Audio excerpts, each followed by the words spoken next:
সবাইকে next gen ইনস্টিটিউটে স্বাগত। আমি জাহিদ, তোমাদের বায়োমেন্টর। আমি তোমাদের জুলজি পার্টটা পড়াবো।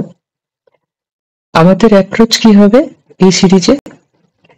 ঠিক এমন যে প্রত্যেকটা চ্যাপ্টারের প্রত্যেকটা কনসেপ্ট খুব ভালো করে শিখবো স্বল্প সময়ের মধ্যে, কারণ পরীক্ষা তো একেবারে দেড়গোড়াই। আজ আমি তোমাদের পড়াবো breathing and exchange of gases. খুব বেসিক থেকে শিখবো প্রত্যেকটা টপিক।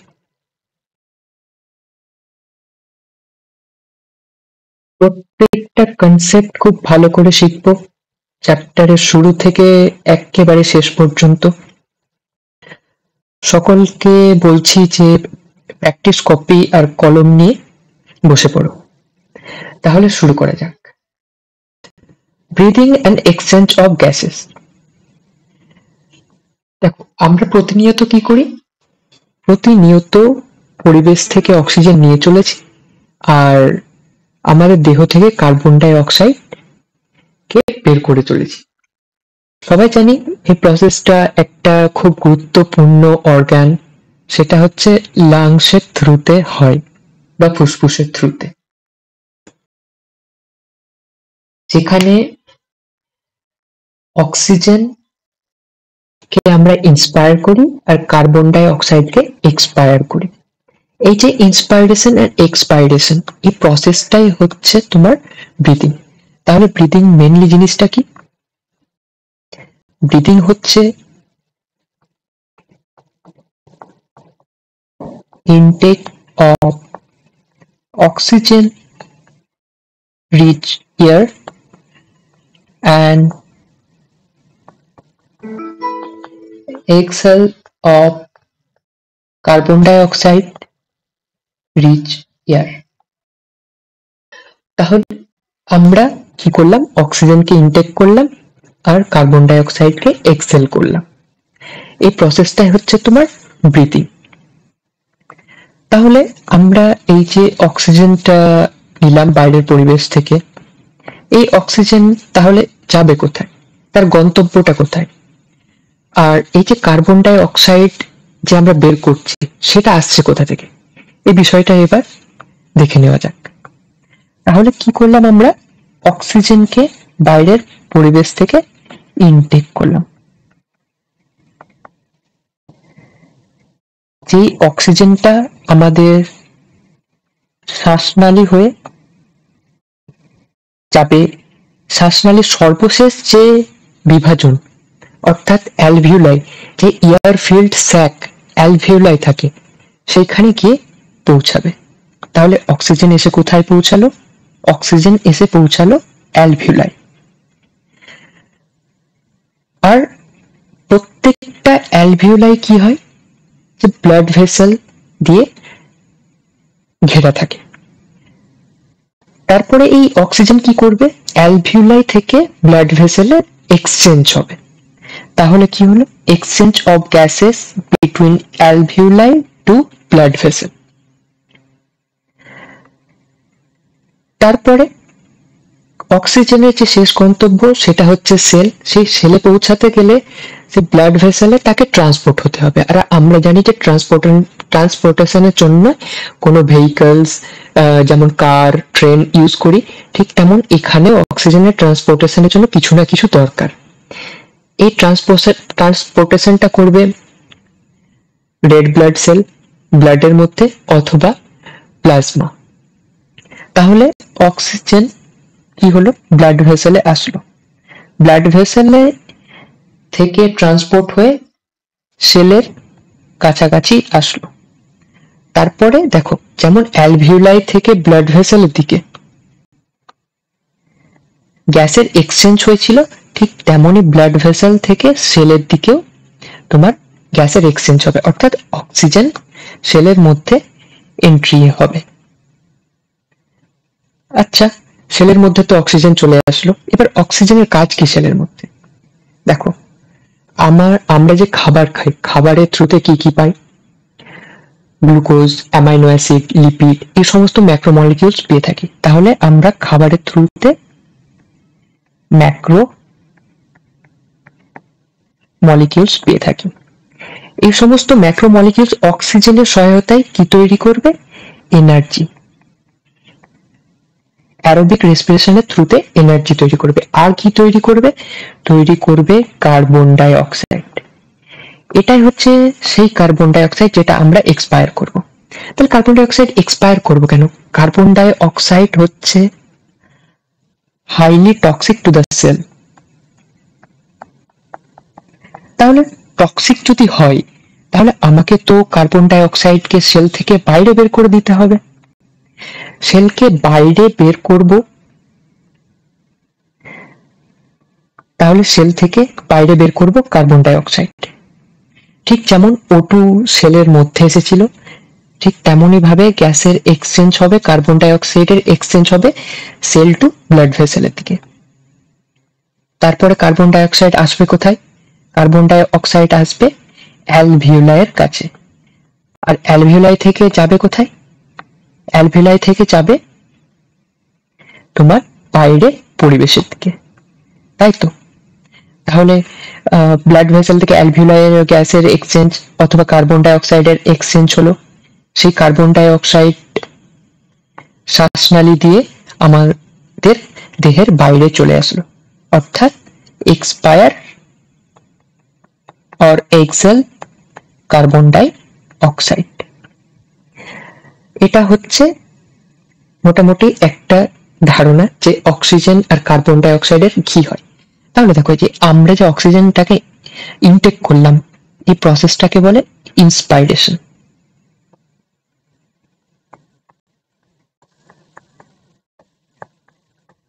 আর কার্বন ডাই অক্সাইড যে এক্সেল করলাম, সেই প্রসেসটা হচ্ছে এক্সপাইরেশন।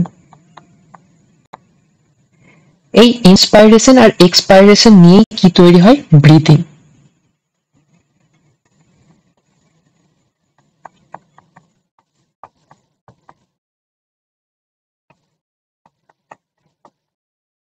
তাহলে ইন্সপাইরেশন এন্ড এক্সপাইরেশন নিয়ে কি তৈরি হলো? ব্রিদিং। তাহলে রেসপিরেশনটা কি? দেখো, আমরা যে মেকানিক্যাল যে প্রসেসটা ইন্সপাইরেশন এন্ড এক্সপাইরেশনটা করলাম, তার থ্রুতে যে অক্সিজেন আসলো, অক্সিজেন কি করলো? সেল ইউজ করে বায়োকেমিক্যাল রিয়াকশনের মাধ্যমে এনার্জি আর কার্বন ডাই অক্সাইড তৈরি করলো। এই যে বায়োকেমিক্যাল প্রসেসটা, অক্সিজেনের ইউটিলাইজেশন, সেটাই হচ্ছে কি? রেসপিরেশন। তাহলে রেসপিরেশনটা হচ্ছে কি? utilization of carbon dioxide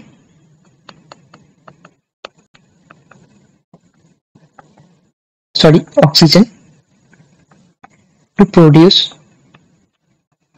energy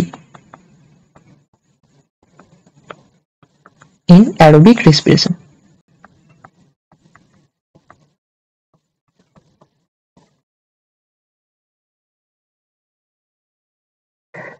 তাহলে ব্রিদিং যে প্রসেসটা, সেটা ছিল intake of O2 rich air and expel of carbon dioxide rich air.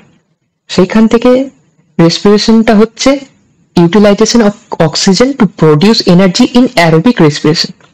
তাহলে ব্রিদিংটা হচ্ছে কি? Mechanical process.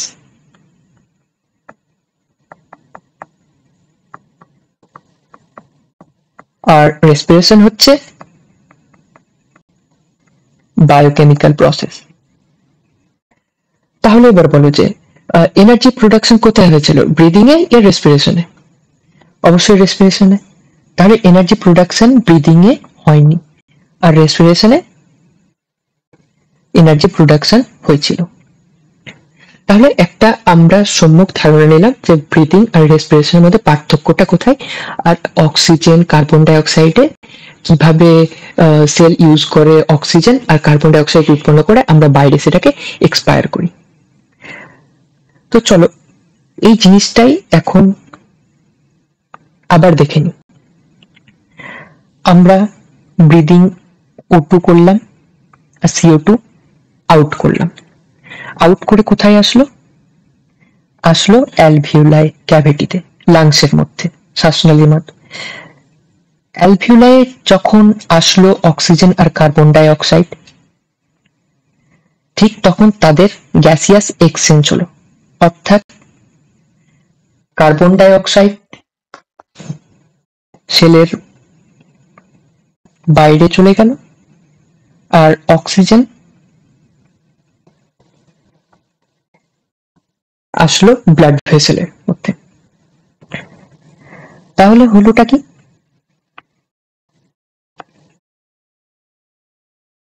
আমরা যে অক্সিজেনকে ব্রিদ ইন করলাম সেটা আসলো অ্যালভিওলাই থেকে ব্লাড ভেসেলে, অর্থাৎ গ্যাসের এক্সচেঞ্জ হলো। আর carbon die oxide blood vessel থেকে অ্যালভিওলাইয়ের দিকে গেল, যেটা আমরা এক্সপায়ার করে দিলাম। তারপরে কি বললাম যে ট্রান্সপোর্ট হবে। যখন অক্সিজেন কোনো ব্লাডের থ্রুতে স্যাচুরেট হয় তখন সেই আমরা ব্লাডটাকে বলি অক্সিজেনেটেড ব্লাড। আর যখন সেটা কার্বন ডাই অক্সাইড রিচ হয় তখন সেটাকে আমরা কি বলি? Deoxygenated blood. তাহলে অ্যালভিউলার যে সাইটটা আছে সেইখানে ব্লাডে যখন অক্সিজেন এক্সচেঞ্জ করছে তখন সেই অক্সিজেনেটেড ব্লাডে ট্রান্সপোর্ট হবে। তো বললাম যে সেই ট্রান্সপোর্টের জন্য আমাদের বিভিন্ন ভেহিকলস এর দরকার। তাহলে এবার দেখে নিই যে কি কি ভেহিকলস দরকার। অক্সিজেন ট্রান্সপোর্টের জন্য আরবিসি অথবা প্লাজমার মধ্যে ডিজলভ হয়ে সে ট্রান্সপোর্ট হতে পারে অক্সিজেন। ঠিক তেমনি কার্বন ডাই অক্সাইড কি করবে? নিজে প্লাজমার মধ্যে ডিজলভ হতে পারে, অথবা বাইকার্বনেট আয়নের ফর্মে ট্রান্সপোর্ট হবে, ইয়া তো ফের আরবিসি যে হিমোগ্লোবিন আছে তার সাথে বাইন্ড হয়ে ট্রান্সপোর্ট হবে। তো দেখো অক্সিজেনের ট্রান্সপোর্টের ক্ষেত্রে কি ছিল, যে ডিজলভ স্টেট অর্থাৎ প্লাজমাতে ডিজলভ হবে অনলি 3% ডিজলভ হয়ে সে ট্রান্সপোর্ট হবে সেলের দিকে। আর আরবিসি যে ছিল সেটা 97% আরবিসির হিমোগ্লোবিনের সাথে বাইন্ড হয়ে যে অক্সি হিমোগ্লোবিন তৈরি করে তার থ্রুতে ট্রান্সপোর্ট হবে সেলের দিকে। ঠিক তেমনি আমি আগে বললাম যে কার্বন ডাই অক্সাইড যে সেল তৈরি করে সেই কার্বন ডাই অক্সাইড অ্যালভিওলাইয়ের দিকে ট্রান্সপোর্ট হবে। তো এই ট্রান্সপোর্টেশনের মেজর ভাগ যে ট্রান্সপোর্ট হয় সেটা হয় বাইকার্বনেট আয়ন হিসেবে। টোটাল অফ 70% ট্রান্সপোর্ট হয় বাইকার্বনেট আয়ন হিসেবে। আর বাকি 20-25% কার্ব অ্যামিনো হিমোগ্লোবিন, মানে হিমোগ্লোবিনের সাথে কার্বন ডাই অক্সাইড যুক্ত হয়ে ট্রান্সপোর্ট হয়। আর প্লাজমাতে ডিজলভ হয় অনলি 7%। তাহলে আমাদের যে ভেহিকলসও জানা হয়ে গেল। তাহলে ট্রান্সপোর্ট হয়ে অক্সিজেনেটেড ব্লাড অক্সিজেন নিয়ে আসলো সেলের কাছে, অর্থাৎ কোন একটা টিস্যুর কাছে নিয়ে আসলো। সেই টিস্যুতে কি হলো? অক্সিজেনটা টিস্যুতে ডিফিউজ হলো, ডিফিউজ হয়ে সেলের মধ্যে আসলো। এই যে অক্সিজেনটা সেটা aerobic respiration and other metabolic রিয়াকশনের ইউজ হলো। ঠিক কনসিকুয়েন্সে কি হলো? সেই মেটাবলিক রিয়াকশন এর জন্য কার্বন ডাই অক্সাইড উৎপন্ন হলো। যে কার্বন ডাই অক্সাইডটা আমরা ঠিক যেভাবে অক্সিজেন এনেছিলাম ট্রান্সপোর্ট করে, ঠিক তেমনই আমাকে ট্রান্সপোর্ট করে অ্যালভিওলার সাইটে পাঠাতে হবে, আর তারপরে সেটা আমরা এক্সপায়ার করে দেব। এটাই হচ্ছে একটা মেজর জিনিস। তাহলে দেখো এই যে গ্যাসের যে আদান প্রদানটুকু হচ্ছে, গ্যাসের যে আদান প্রদান হচ্ছে এক জায়গা থেকে আরেক জায়গা যাওয়া, আরেক জায়গা থেকে আরেক জায়গা আসা, অর্থাৎ ট্রান্সপোর্ট। তাহলে আমরা জানি গ্যাস হচ্ছে ফ্লুইড, আর ফ্লুইড কোন একটা প্রেসারের ডিফারেন্সের জন্যই কি হয়, এক জায়গা থেকে আরেক জায়গায় সে ফ্লো করতে পারে। তাহলে বেসড অন প্রেসার গ্রেডিয়েন্ট, অর্থাৎ চাপের যে বৈষম্যের জন্যই গ্যাসের এক জায়গা থেকে আরেক জায়গায় ট্রান্সপোর্ট হচ্ছে। ঠিক আছে। আর এই যে দেখলে এখানে অ্যালভিওলার সাইটে গ্যাসের এক্সচেঞ্জ হচ্ছে, আর ব্লাড ভেসেলের কাছেও গ্যাসের এক্সচেঞ্জ হচ্ছে। তাহলে যে এক্সচেঞ্জ হচ্ছে, তো একটা তো আবরণ অনেক কটা আবরণকেও তাকে ক্রস করতে হবে। যেমন দেখো অ্যালভিওলার ক্ষেত্রে অ্যালভিওলার সেল, ব্লাড ভেসেলের ক্ষেত্রে ব্লাড ভেসেলে যে এন্ডোথেলিয়াম থাকে, বেসমেন্ট মেমব্রেন থাকে, সেসব জিনিসকেও ক্রস করে আসতে হবে ব্লাড ভেসেলে। ঠিক তেমনই এখানে যে ব্লাড ভেসেল আর টিস্যুর মধ্যে যে মেমব্রেন আছে সেটাকেও ক্রস করে গ্যাসের আদান প্রদান হবে। তাহলে এই যে গ্যাসের যে এক্সচেঞ্জ হবে বা এই যে ট্রান্সপোর্ট হবে, এগুলো কার কার উপর ডিপেন্ড করে? সলিউবিলিটি অফ গ্যাসেস, অর্থাৎ যে গ্যাস যত বেশি পরিমাণে সলিউবল হবে সেই গ্যাসের তত বেশি ট্রান্সপোর্ট হবে। থিকনেস অফ দ্য মেমব্রেন, কোনো সেই যে মেমব্রেনের থ্রুতে যে গ্যাসের এক্সচেঞ্জ হবে সেই মেমব্রেন যদি থিক হয় তাহলে কি হবে? তার যে এক্সচেঞ্জ কমে যাবে, তাই তো? এক্সচেঞ্জ কমে যাবে। ঠিক তেমনি এরা ডিফিউশনের রেটকে কমা বাড়া করে। আর এই যে গ্যাসের যে এক্সচেঞ্জ হচ্ছে সেটা কোন প্রসেসের থ্রু হয়? সেটা সিম্পল ডিফিউশনের থ্রুতে হয়। তাহলে আমরা প্রথমে কি দেখলাম, যে আমরা অক্সিজেন ব্রিথ করলাম আর কার্বন ডাইঅক্সাইডকে আউট করলাম, এটা হচ্ছে প্রথম প্রসেস। সেকেন্ড প্রসেস কি দেখলাম, যে গ্যাসের এক্সচেঞ্জ হলো অ্যালভিউলাই আর ব্লাড ভেসেলের মধ্যে। তারপরে থার্ড প্রসেসটা কি ছিল? থার্ড প্রসেসটা ছিল যে আমরা ভেহিকলস এর থ্রুতে ট্রান্সপোর্ট করলাম গ্যাসকে। ফোর্থ প্রসেসটা কি ছিল? ফোর্থ প্রসেসটা ছিল যে গ্যাসিয়াস এক্সচেঞ্জ, সেটা ছিল ব্লাড ভেসেল আর হচ্ছে টিস্যুর মধ্যে, তাই তো?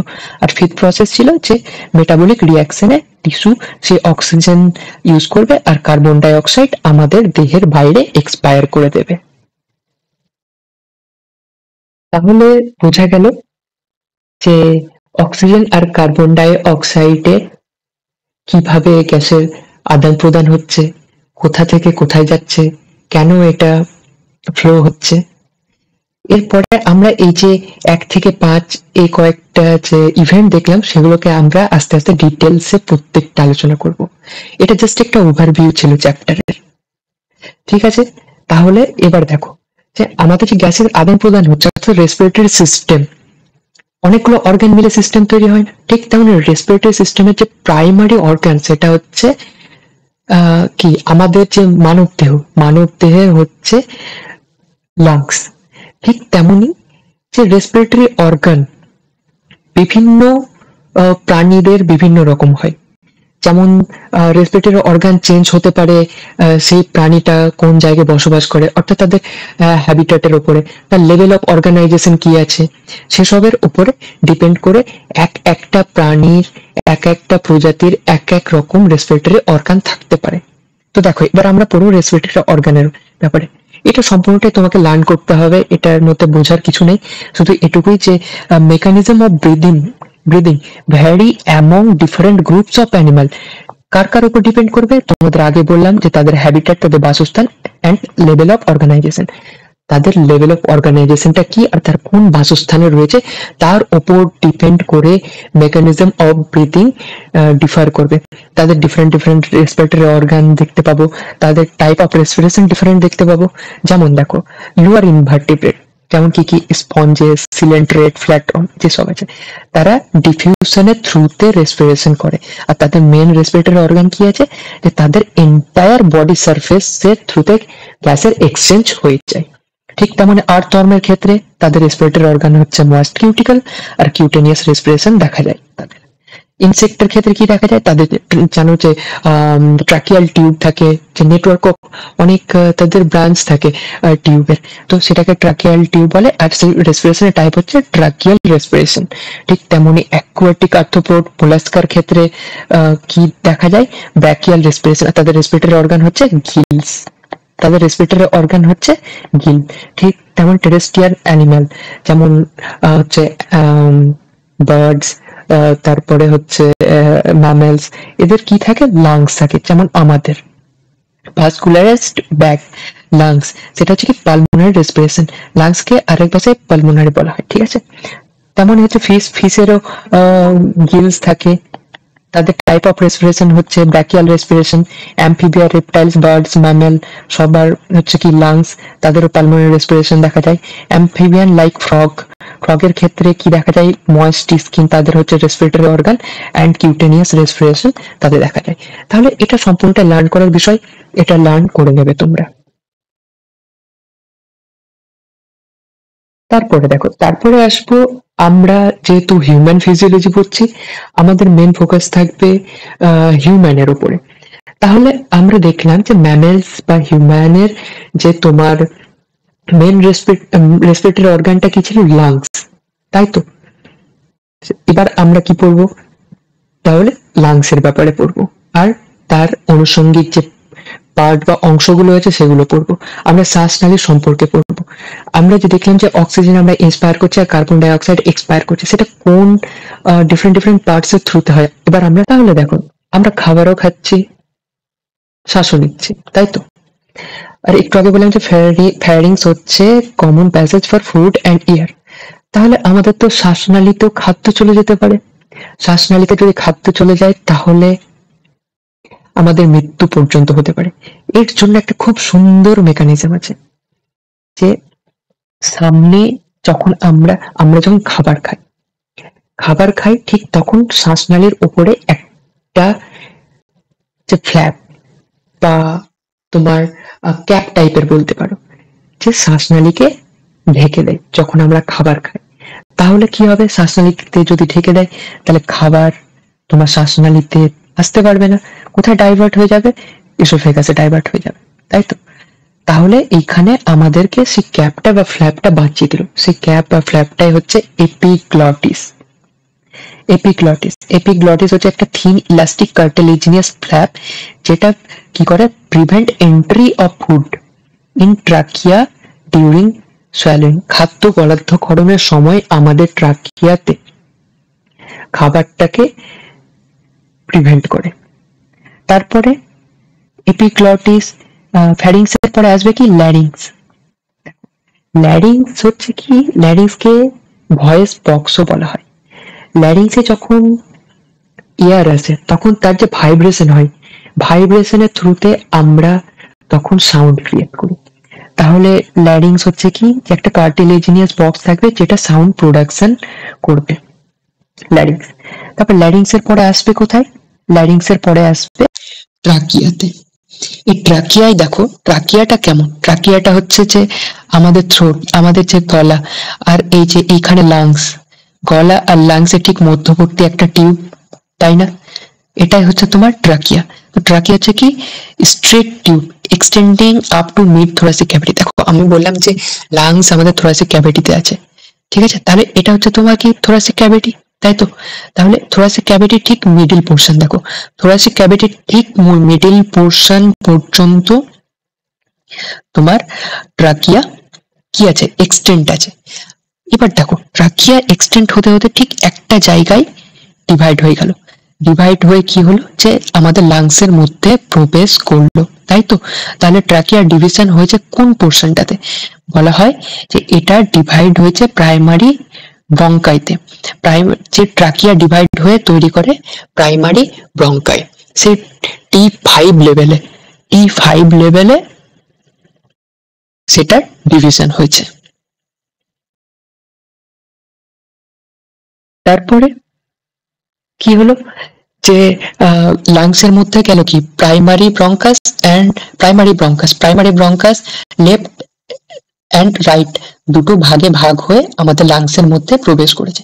তারপরে প্রাইমারি ব্রঙ্কাস কিসে ডিভাইড হবে, প্রাইমারি ব্রঙ্কাস সেকেন্ডারি ব্রঙ্কাসে, সেকেন্ডারি ব্রঙ্কাস টার্সিয়ারি ব্রঙ্কাস, তারপরে bronchiole, respiratory terminal bronchiole, respiratory bronchiole, alveolar duct and alveoli. এমন 23টা ডিভিশনে ভাগ হয়ে যায় আমাদের লাংসের মধ্যে আসার পরে। তাহলে কি দাঁড়ালো, আবার আমরা একটু রিভিশন করে নিই একটা ডায়াগ্রামের থ্রুতে।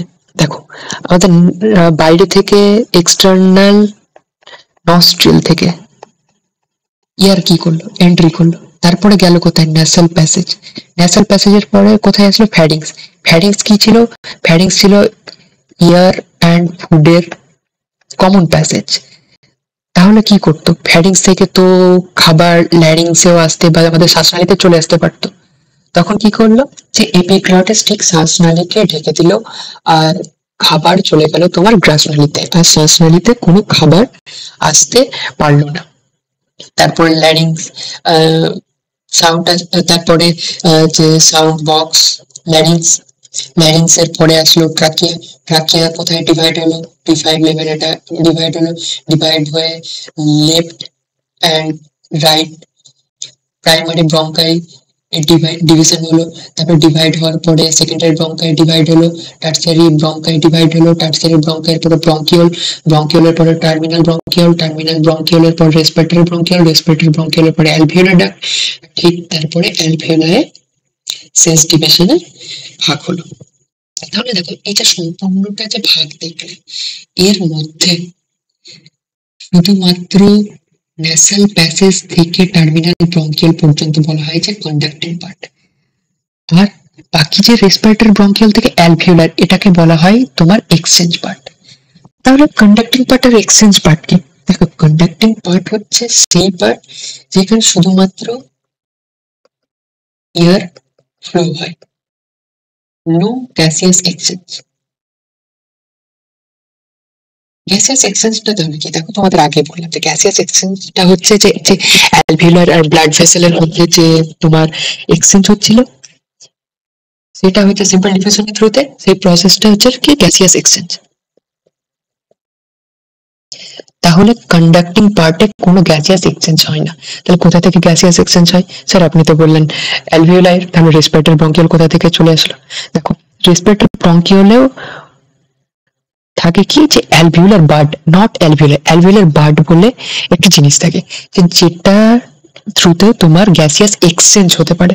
অর্থাৎ কি, গ্যাসিয়াস এক্সচেঞ্জ হলে ব্লাড ভেসেলে তোমার অক্সিজেন চলে আসবে, তখন অক্সিজেনেটেড ব্লাড যাবে সেলের কাছে। আর এক্সচেঞ্জ পার্ট হচ্ছে কি মেনলি গ্যাসিয়াস এক্সচেঞ্জ এই পার্টে হবে।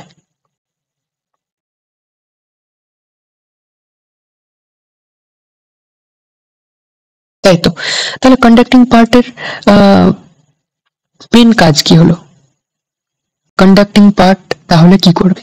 কন্ডাক্টিং পার্ট এয়ারকে ফ্লো করবে, সেখানে থেকে এয়ারের মধ্যে থাকা ডাস্ট রিমুভ করবে,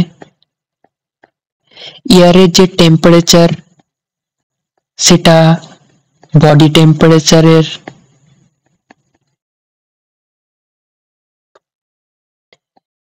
টেম্পারেচারের সাথে সামঞ্জস্য রাখবে, এয়ার এন্ড বডি টেম্পারেচার। আর কি করবে? Humidification of air.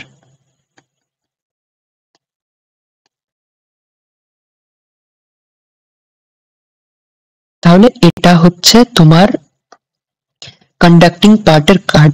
হচ্ছে কি এয়ার ফ্লো করাবে, ডাস্ট রিমুভ করবে এয়ার থেকে, টেম্পারেচার যে বডি টেম্পারেচার আছে তার সাথে এয়ারের টেম্পারেচারের সামঞ্জস্য বজায় রাখবে, আর হিউমিডিফিকেশন করবে। মানে কি, যে কোনো যদি ড্রাই এয়ার থাকে সেটাকে ময়েস্ট করবে। আর দেখো, কন্ডাক্টিং পার্টে তোমার সিলিয়েটেড এপিথেলিয়াম থাকে। অর্থাৎ কি, যে একটা যে সেল আছে, সেলের ঠিক অ্যাপেক্সে থাকবে কি সিলিয়া। এইসব সিলিয়া তোমার যে সমস্ত ডাস্ট বা ফরেন পার্টিকেল থাকবে সেগুলোকে ঠিক সেল করে বাইরে বের করে দেবে। তাহলে সিলিয়েটেড এপিথেলিয়াম কি করবে? যে আমাদের ডাস্ট যে পার্টিকেল আছে সেটাকে শরীরের বাইরে বের করে দেবে। আর exchange part mainly flat squamous epithelium দিয়েই তৈরি থাকে।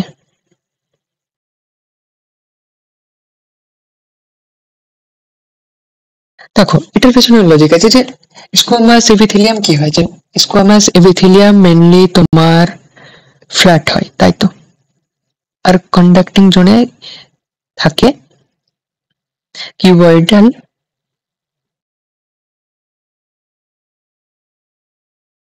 সিলিয়েটেড এপিথেলিয়াম, তাই তো। তাহলে গ্যাসিয়াস এক্সচেঞ্জের জন্য সব থেকে সেই সেলগুলোই বেটার হবে যেখানে তার ফ্ল্যাটনেস বেশি থাকবে। তাহলে ইজিলি সে গ্যাসিয়াস এক্সচেঞ্জ করতে পারবে। যেমন আমরা আগে দেখলাম যে গ্যাসিয়াস এক্সচেঞ্জের জন্য কি দরকার, যে তার যে মেমব্রেনটা ঠিক হতে হবে না, তার মেমব্রেনটা থিন হওয়া দরকার, তবে ইজিলি গ্যাসের ডিফিউশন হবে। তো এক্সচেঞ্জ পার্টে স্কোয়ামাস এপিথেলিয়াম থাকবে, আর সিডো স্ট্র্যাটিফাইড সিলিয়েটেড কিউবয়েডাল এপিথেলিয়াম থাকবে তোমার কন্ডাক্টিং পার্টে। তাহলে এটা হলো যে বিভিন্ন ডিভিশন গুলো আছে সেটা। তারপরে এবার আসি আমরা লাংসে। লাংস আমি কি বললাম, যে লাংস হচ্ছে আমাদের থোরাসিক ক্যাভিটির মধ্যে থাকে। তাহলে থোরাসিক ক্যাভিটিটা কি?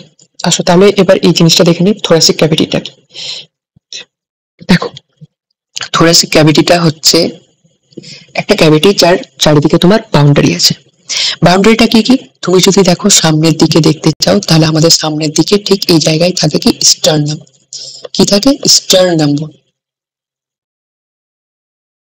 স্টার্নাম বোন থাকে। আর স্টার্নাম থেকে কি যায়? স্টার্নাম থেকে রিব যায়। রিব গিয়ে পেছনে কোথায় অ্যাটাচ হয়? ভার্টিব্রাল কলামে। ঠিক তো? তাহলে সামনের দিকে স্টার্নাম, আমাদের দুই পার্শ্বদেশে থাকবে রিব, আর পেছনের দিকে থাকবে ভার্টিব্রাল কলাম, যেখানে রিব গুলোকে অ্যাটাচ হয়। আর দুটো রিবের মাঝখানে কি থাকে? মাসল থাকে, তাই তো? তাহলে আর নিচের দিকে আছে আমাদের ডোম শেপ মাসল, সেটা হচ্ছে ডায়াফ্রাম। আর উপরের দিকে থাকে থোরাসিক ইউনিট। তাহলে এই পুরোটা যে একটা ক্যাভিটি বানাচ্ছে, সেটা হচ্ছে থোরাসিক ক্যাভিটি। আর এই ক্যাভিটির মধ্যে থাকে তোমার লাংস। তাহলে বোঝা গেল লাংসের যে অবস্থানটা। আমি এটার পুরো একটা স্কেমেটিক ডায়াগ্রাম এনেছি, যে থোরাসিক ক্যাভিটির পুরো বাউন্ডারিটা, সেটা ঠিক একটু পরে আমরা জানতে পারবো। তাহলে এবার লাংস দেখা যাক। একটা লাংস ডাবল মেমব্রেন আবরণ দ্বারা আবৃত থাকে। সেই মেমব্রেনটাকে কি বলা হয়? Plural membrane. প্লুরাল মেমব্রেনের ঠিক আউটার প্লুরাল মেমব্রেন যেটা থাকে, বাইরেরটা, সেটা দেখো। বাইরে যে প্লুরাল মেমব্রেনটা আছে, সেটা কার সাথে অ্যাটাচ আছে? এই যে রিব, আমি বললাম যে রিব আছে, রিবের সাথে অ্যাটাচ আছে। তাহলে আউটার প্লুরাল মেমব্রেনটা কি হচ্ছে? থোরাসিক ওয়ালের সাথে অ্যাটাচ আছে। আর ইনারটা অবশ্যই তার লাংসের সারফেসের সাথে থাকবে। তাহলে ইনার প্লুরাল মেমব্রেনটা কি থাকবে? লাংসের সাথে। তাহলে লাংসের যে আবরণ, সেটাকে কি বলে? প্লুরা বলে। আর প্লুরা দুটো আবরণ, inner plural membrane, outer plural membrane. Outer plural membrane কোথায় থাকে? আউটার প্লুরাল মেমব্রেন তোমার থোরাসিক ওয়ালের সাথে অ্যাটাচ থাকে। আর ইনার প্লুরাল মেমব্রেন থাকে তোমার লাংসের সারফেসের সাথে। আর দুই প্লুরাল মেমব্রেনের মাঝখানে থাকে প্লুরাল ফ্লুইড। প্লুরাল ফ্লুইড কি করে? দেখো, যদি দুটো মেমব্রেনের মাঝখানে আমি ফ্লুইড রাখি, তাহলে কি হবে? দুটো মেমব্রেনের মধ্যে যে ফ্রিকশনটা কাজ করছে, সেটা অনেকটাই কমে যাবে, তাই না? তাহলে reduce friction on the lung surface. Okay, তাহলে এটা গেল লাংস। আর দেখো, লাংসে যদি আমরা বাইরে থেকে দেখি, বাইরে থেকে দেখতে পাবো যে এটা হচ্ছে তোমার রাইট লাংস, আর এটা হচ্ছে তোমার লেফট লাংস। তাহলে দেখো, লাইভ রাইট লাংসে দেখো, দেখতে পাচ্ছ যে তিনটে ভাগ আছে, তাই না? তিনটে ভাগ আছে রাইট লাংস। আর এটা হচ্ছে লেফট লাং। তাহলে যে রাইট লাংসে যে উপরের যে ভাগটা, সেটা হচ্ছে কি? Superior lobe. মিডিল পোর্শনটা, সেটা হচ্ছে মিডিল লোব। আর যে সব থেকে নিচের পোর্শনটা, সেটা হচ্ছে ইনফিরিয়র লোব। ঠিক তেমনই দেখো, লেফট লাংসের ক্ষেত্রে কি হচ্ছে? শুধুমাত্র উপরের লোবসটা আছে, সুপিরিয়র লোব, আর ইনফিরিয়র লোব আছে, নিচের লোবটা। দেখো দেখো, সুপিরিয়র লোব আর ইনফিরিয়র লোব একটা ফিক্সার গ্রুপ দিয়ে বিভক্ত আছে। সেই ফিচারটাকে বলা হয় অবলিক ফিচার। তাহলে অবলিক ফিচার রাইট লাংসেও আছে, অবলিক ফিচার রাইট লাংসেও আছে, কিন্তু এটা ডিভিশন করছে কে? ইনফিরিয়র লোব আর হচ্ছে মিডল লোব। ঠিক তেমনি অবলিক ফিচার লেফট লাংসে কাকে কাকে ডিভাইড করছে? সুপিরিয়র আর হচ্ছে ইনফিরিয়র। আর রাইট লাংসে শুধুমাত্র আছে হরিজন্টাল ফিচার। এই হরিজন্টাল ফিচার সুপিরিয়র লোব আর মিডল লোবকে ডিভাইড করছে, তাই তো? তাহলে আমরা কি দেখলাম? যে রাইট লাংসে শুধু আছে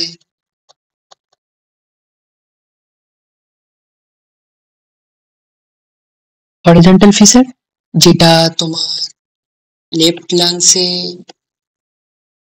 শুধু অবলিক ফিচার, বা লেফট লাংসে সেটা হরিজন্টাল ফিচার নেই। রাইট লাংসে যে মিডিল লোবটা আছে, সেটাও লেফট লাংসের ক্ষেত্রে নেই। তাহলে যে রাইট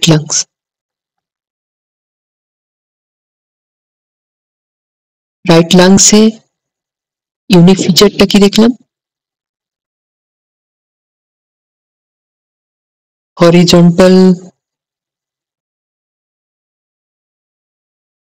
ফিসার, যেটা কার মধ্যে ডিভিশন করছে? Superior and middle. কিন্তু এই জিনিসটা তোমার লেফট লাংসের ক্ষেত্রে নেই। তাহলে লেফট লাংসে যে আছে অবলিক ফিসার, সেটা কার কার মধ্যে ডিভাইড করছে? Superior lobe and inferior lobe. আর oblique fissure inferior oblique fissure যেটা রাইট লাংসে আছে, সেটা কার কার মধ্যে ডিভাইড করছে? মিডল লোব অ্যান্ড ইনফিরিয়র লোবের মধ্যে। ঠিক তেমনি হরিজন্টাল ফিচারটা বলে দিলাম যে সুপিরিয়র এন্ড মিডল লোবকে ডিভাইড করছে। তাহলে এইটা গেল আমাদের রেসপিরেটরি সিস্টেমে যে লাংস, থোরাসিক ক্যাভিটি আর এয়ার তোমার যে ফ্লো করে শ্বাসনালী, তারপর যে বিভিন্ন ডিভিশন গুলো, সেগুলো আমরা জানলাম। তাহলে আমাদের বেসিক অ্যানাটমিটুকু জানা হলো। তাহলে এতক্ষণ পর্যন্ত আমরা দেখলাম যে ব্রিদিং, রেসপিরেশনের বেসিক জিনিসগুলো, আর তার সাথে দেখলাম যে লাংসের যে বেসিক অ্যানাটমি সেটা। তারপরে আমরা আসবো কি যে ব্রিদিং প্রসেস গুলোতে। তো ব্রিদিং প্রসেস বা ফার্দার যে ট্রান্সপোর্টেশন, তারপরে গ্যাসিয়াস এক্সচেঞ্জ, এসব জিনিসের জন্য আমাদের কিছু বেসিক প্রথমে ক্রিয়েট করা দরকার। যে বেসিক গুলো হচ্ছে যে পার্শিয়াল প্রেসার কি, তারপরে হোয়েন গ্যাস ফ্লো, এইসব জিনিসগুলো। এই জিনিসগুলো ক্লিয়ার থাকলে কি বলছে, এই চ্যাপ্টারটা একদম তোমার হাতের মুঠোয় চলে আসবে। তাহলে প্রথমে আসি যে পার্শিয়াল প্রেসার কি। দেখো, তোমাকে একটা কন্টেনার দেওয়া হলো, ঠিক আছে? একটা কন্টেনার দেওয়া হলো, এই কন্টেনারে আছে কি যে অনেক ধরনের গ্যাস আছে। আমি ধরলাম যে শুধু অক্সিজেন আর কার্বন ডাই অক্সাইড আছে, ঠিক আছে? তো আছে কি, অক্সিজেন আছে, কার্বন ডাই অক্সাইড আছে, অক্সিজেন আছে, কার্বন ডাই অক্সাইড আছে, এইভাবে গ্যাসগুলো আছে কন্টেনারের মধ্যে।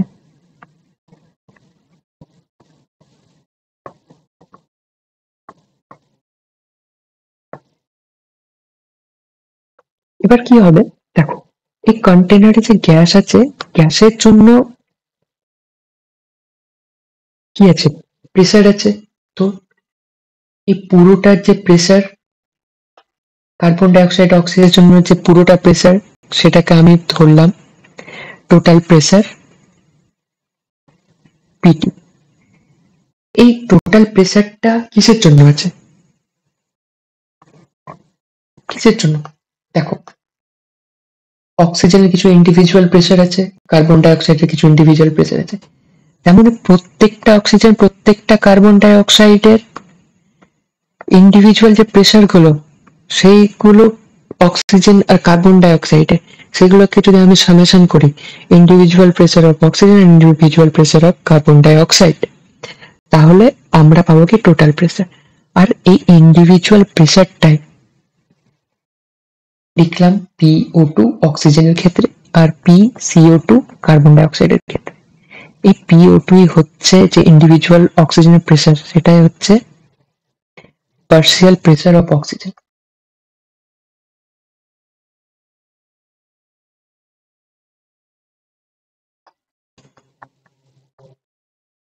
আর PCO2 যেটা আছে, সেটা হচ্ছে partial pressure of carbon dioxide. তাহলে দেখো, পার্শিয়াল প্রেসার কিছু না, পার্শিয়াল প্রেসার হচ্ছে কোনো একটা গ্যাসে যে মিক্সচার আছে, সেই মিক্সচারের মধ্যে সেই পার্টিকুলার গ্যাসের যে প্রেসার, সেটাই হচ্ছে তোমার পার্শিয়াল প্রেসার। আর আমরা এটা ডিনোট করব PO2 PCO2 এইভাবে। তাহলে আমাদের জানা হলো যে পার্শিয়াল প্রেসার। তারপরে আসি যে হোয়েন গ্যাস ফ্লো। দেখো, আমরা সবাই জানি যে গ্যাস ফ্লো করে হাই প্রেসার থেকে লো প্রেসারের দিকে, তাই তো? আর তোমরা জানো বয়েলস ল অনুযায়ী V varies as one by P, অর্থাৎ কি, যে প্রেসার বাড়লে ভলিউম কমে, ঠিক তেমনি প্রেসার কমলে ভলিউম বেড়ে যায়, তাই তো? তার মানে দেখো, যদি যেখানে হাই প্রেসার থাকবে সেখানে ভলিউমটা কেমন থাকবে, লো ভলিউম। আর যেখানে লো প্রেসার থাকবে সেখানে ভলিউম কি হবে, সেখানে হবে হাই ভলিউম। তাহলে আমরা এভাবে বলতে পারি যে যেখানে লো ভলিউম আছে আর যেখানে হাই ভলিউম আছে, তাহলে গ্যাসের ফ্লো কোথায় হবে, লো ভলিউম থেকে হাই ভলিউমের দিকে, তাই তো? তাহলে গ্যাসের যে ফ্লো হচ্ছে সেটা হবে হাই প্রেসার থেকে লো প্রেসারের দিকে, অথবা লো ভলিউম থেকে হাই ভলিউমের দিকে। তাহলে এটা বোঝা গেল। এবার দেখো, যে ধরো পরিবেশ, এটা পুরো একটা যে বক্সটা আছে সেটাকে তোমরা আমাদের পারিপার্শ্বিক যে পরিবেশ সেটাকে কনসিডার করো। আর এই যে কন্টেনারটা আছে সেটা ধরো আমাদের মধ্যে থাকা লাংস। তো দেখো, বাইরের পরিবেশে কি আছে, অক্সিজেন আছে, বাইরের পরিবেশে কি আছে, কার্বন ডাই অক্সাইড আছে। আর টোটাল অ্যাটমসফেরিক প্রেসার হচ্ছে কি, অ্যাটমসফেরিক প্রেসার কত থাকে আমাদের, অ্যাটমসফেরিক প্রেসার থাকে 760 mm অফ এইচজি। এটা হচ্ছে টোটাল প্রেসার। টোটাল প্রেসারটা কি আছে, প্রত্যেকটা ইন্ডিভিজুয়াল গ্যাস, যে অক্সিজেন, কার্বন ডাইঅক্সাইড, নাইট্রোজেন বা আর যত সব ধরনের গ্যাস আছে, সেটা হচ্ছে 760 mm অফ এইচজি। কিন্তু অক্সিজেনের যে ইন্ডিভিজুয়াল প্রেসার সেটা পরিবেশে থাকে, সেটা হচ্ছে 159 mm অফ এইচজি। মানে অক্সিজেনের যে পার্সিয়াল প্রেসার সেটা হচ্ছে 159 mm অফ এইচজি। আর কার্বন ডাই অক্সাইডের পরিবেশে যে প্রেসারটা থাকে ইন্ডিভিজুয়াল, সেটা হচ্ছে 0.4 mm অফ এইচজি। আর ইন্ডিভিজুয়াল প্রেসারটা আমি কি বললাম, পার্সিয়াল প্রেসার।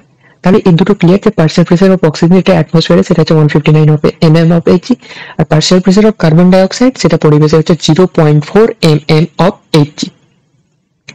আর দেখো, আমাদের যে লাংস, যে অ্যালভিওলাই বা লাংসের মধ্যে অক্সিজেনের যে প্রেসারটা আছে, পার্সিয়াল প্রেসার অফ অক্সিজেন সেটা হচ্ছে 104 মিলিমিটার অফ মার্কারি। আর কার্বন ডাই অক্সাইডের যে পার্সিয়াল প্রেসার আছে সেটা হচ্ছে 40 mm অফ মার্কারি। তাহলে বলো, এই কনসেপ্টটা থেকে যে গ্যাস ফ্লো হয় হাই প্রেসার থেকে লো প্রেসারের দিকে, তাহলে অক্সিজেন কোথা থেকে কোথায় ফ্লো করবে, অবভিয়াসলি অক্সিজেন বাইরের পরিবেশ থেকে অ্যালভিওলাইয়ের মধ্যে আসবে। ঠিক তেমনি কার্বন ডাই অক্সাইড, যেহেতু লাংসের মধ্যে কম প্রেসার আর লাংসের মধ্যে বেশি প্রেসার আর পরিবেশের মধ্যে কম প্রেসার, তাহলে কার্বন ডাই অক্সাইড কি করবে, পরিবেশের বাইরে বেরিয়ে আসবে। আর এটাই তো ইন্সপিরেশনে হয়েছিল, আর এক্সপিরেশনে হয়েছিল। ইন্সপায়ার করছিলাম আমরা অক্সিজেন আর এক্সপায়ার করছিলাম আমরা কার্বন ডাই অক্সাইড। আর তোমাদের একটু আগে বলেছিলাম যে যখন গ্যাসের ট্রান্সপোর্ট হয় সেটা হচ্ছে প্রেসারের ডিফারেন্সের জন্য। এটাই হচ্ছে লজিক, যে আমরা অক্সিজেন লাংসের মধ্যে নিই আর কার্বন ডাই অক্সাইড যে বাইরে এক্সপায়ার করি, তার যে প্রেসারের ডিফারেন্স আছে তার জন্য। তাহলে দেখো, যে আমাদের যে লাংস আছে সেটা ডাইরেক্টলি নিজের যে প্রেসার বাড়ানো কমানো বা তার রিফ্লেক্টেড যে ভলিউম কমে বা বাড়ে, সেটা আমরা ডাইরেক্টলি করতে পারি না। তাহলে কিভাবে এটা সম্ভব হয়ে ওঠে, দেখো, আমার আগে বললাম যে আমাদের লাংস আছে তোমার থোরাসিক ক্যাভিটির মধ্যে। থোরাসিক ক্যাভিটি যে বাউন্ডারি আছে, তার যে রিবস, মাসল, ভার্টিব্রা, স্টার্নাম, এদের সাহায্যে যে থোরাসিক ক্যাভিটির আয়তন বাড়ে বা কমে, তার রিফ্লেক্টে যে প্রেসারের বাড়া বা কমা হয়, সেটা সম্পূর্ণ রিফ্লেকশন পড়ে লাংসের উপরে।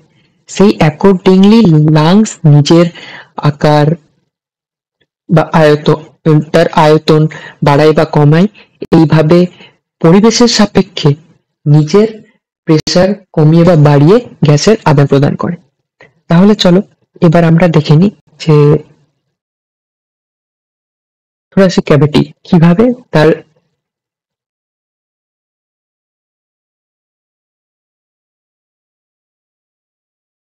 আয়তন বাড়ায় বা কমায়।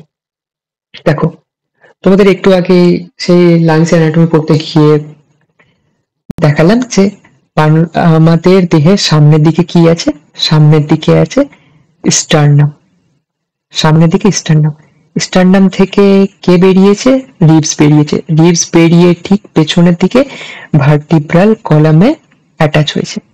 প্রত্যেকটা ক্ষেত্রেই তাই, প্রত্যেকটা ক্ষেত্রেই তাই। রিবস স্টার্নাম সামনে থেকে বেরিয়ে আমাদের দেহের পার্শ্বদেশ দিয়ে ঠিক ভার্টিব্রাতে গিয়ে অ্যাটাচ হয়েছে।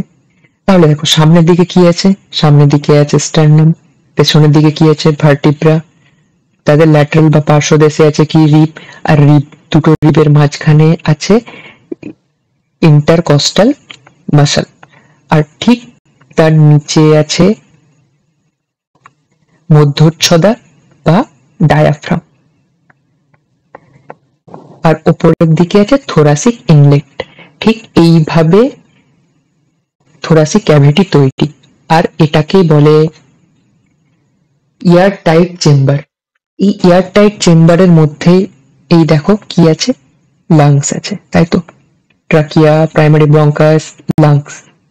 তাহলে আমরা কি দেখলাম এর বাউন্ডারিতে, ঠিক ভেন্ট্রাল সাইড অর্থাৎ সামনের দিকে, ভেন্ট্রালে কি আছে এয়ার টাইট চেম্বারের, ভেন্ট্রালে আছে স্টার্নাম, ডরসালে কি আছে, ডরসালে আছে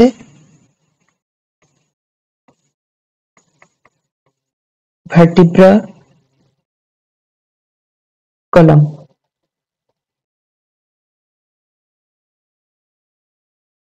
আর ডরসালে আছে ভার্টিব্রাল কলাম, আর ঠিক ল্যাটারাল তার দুই সাইডে,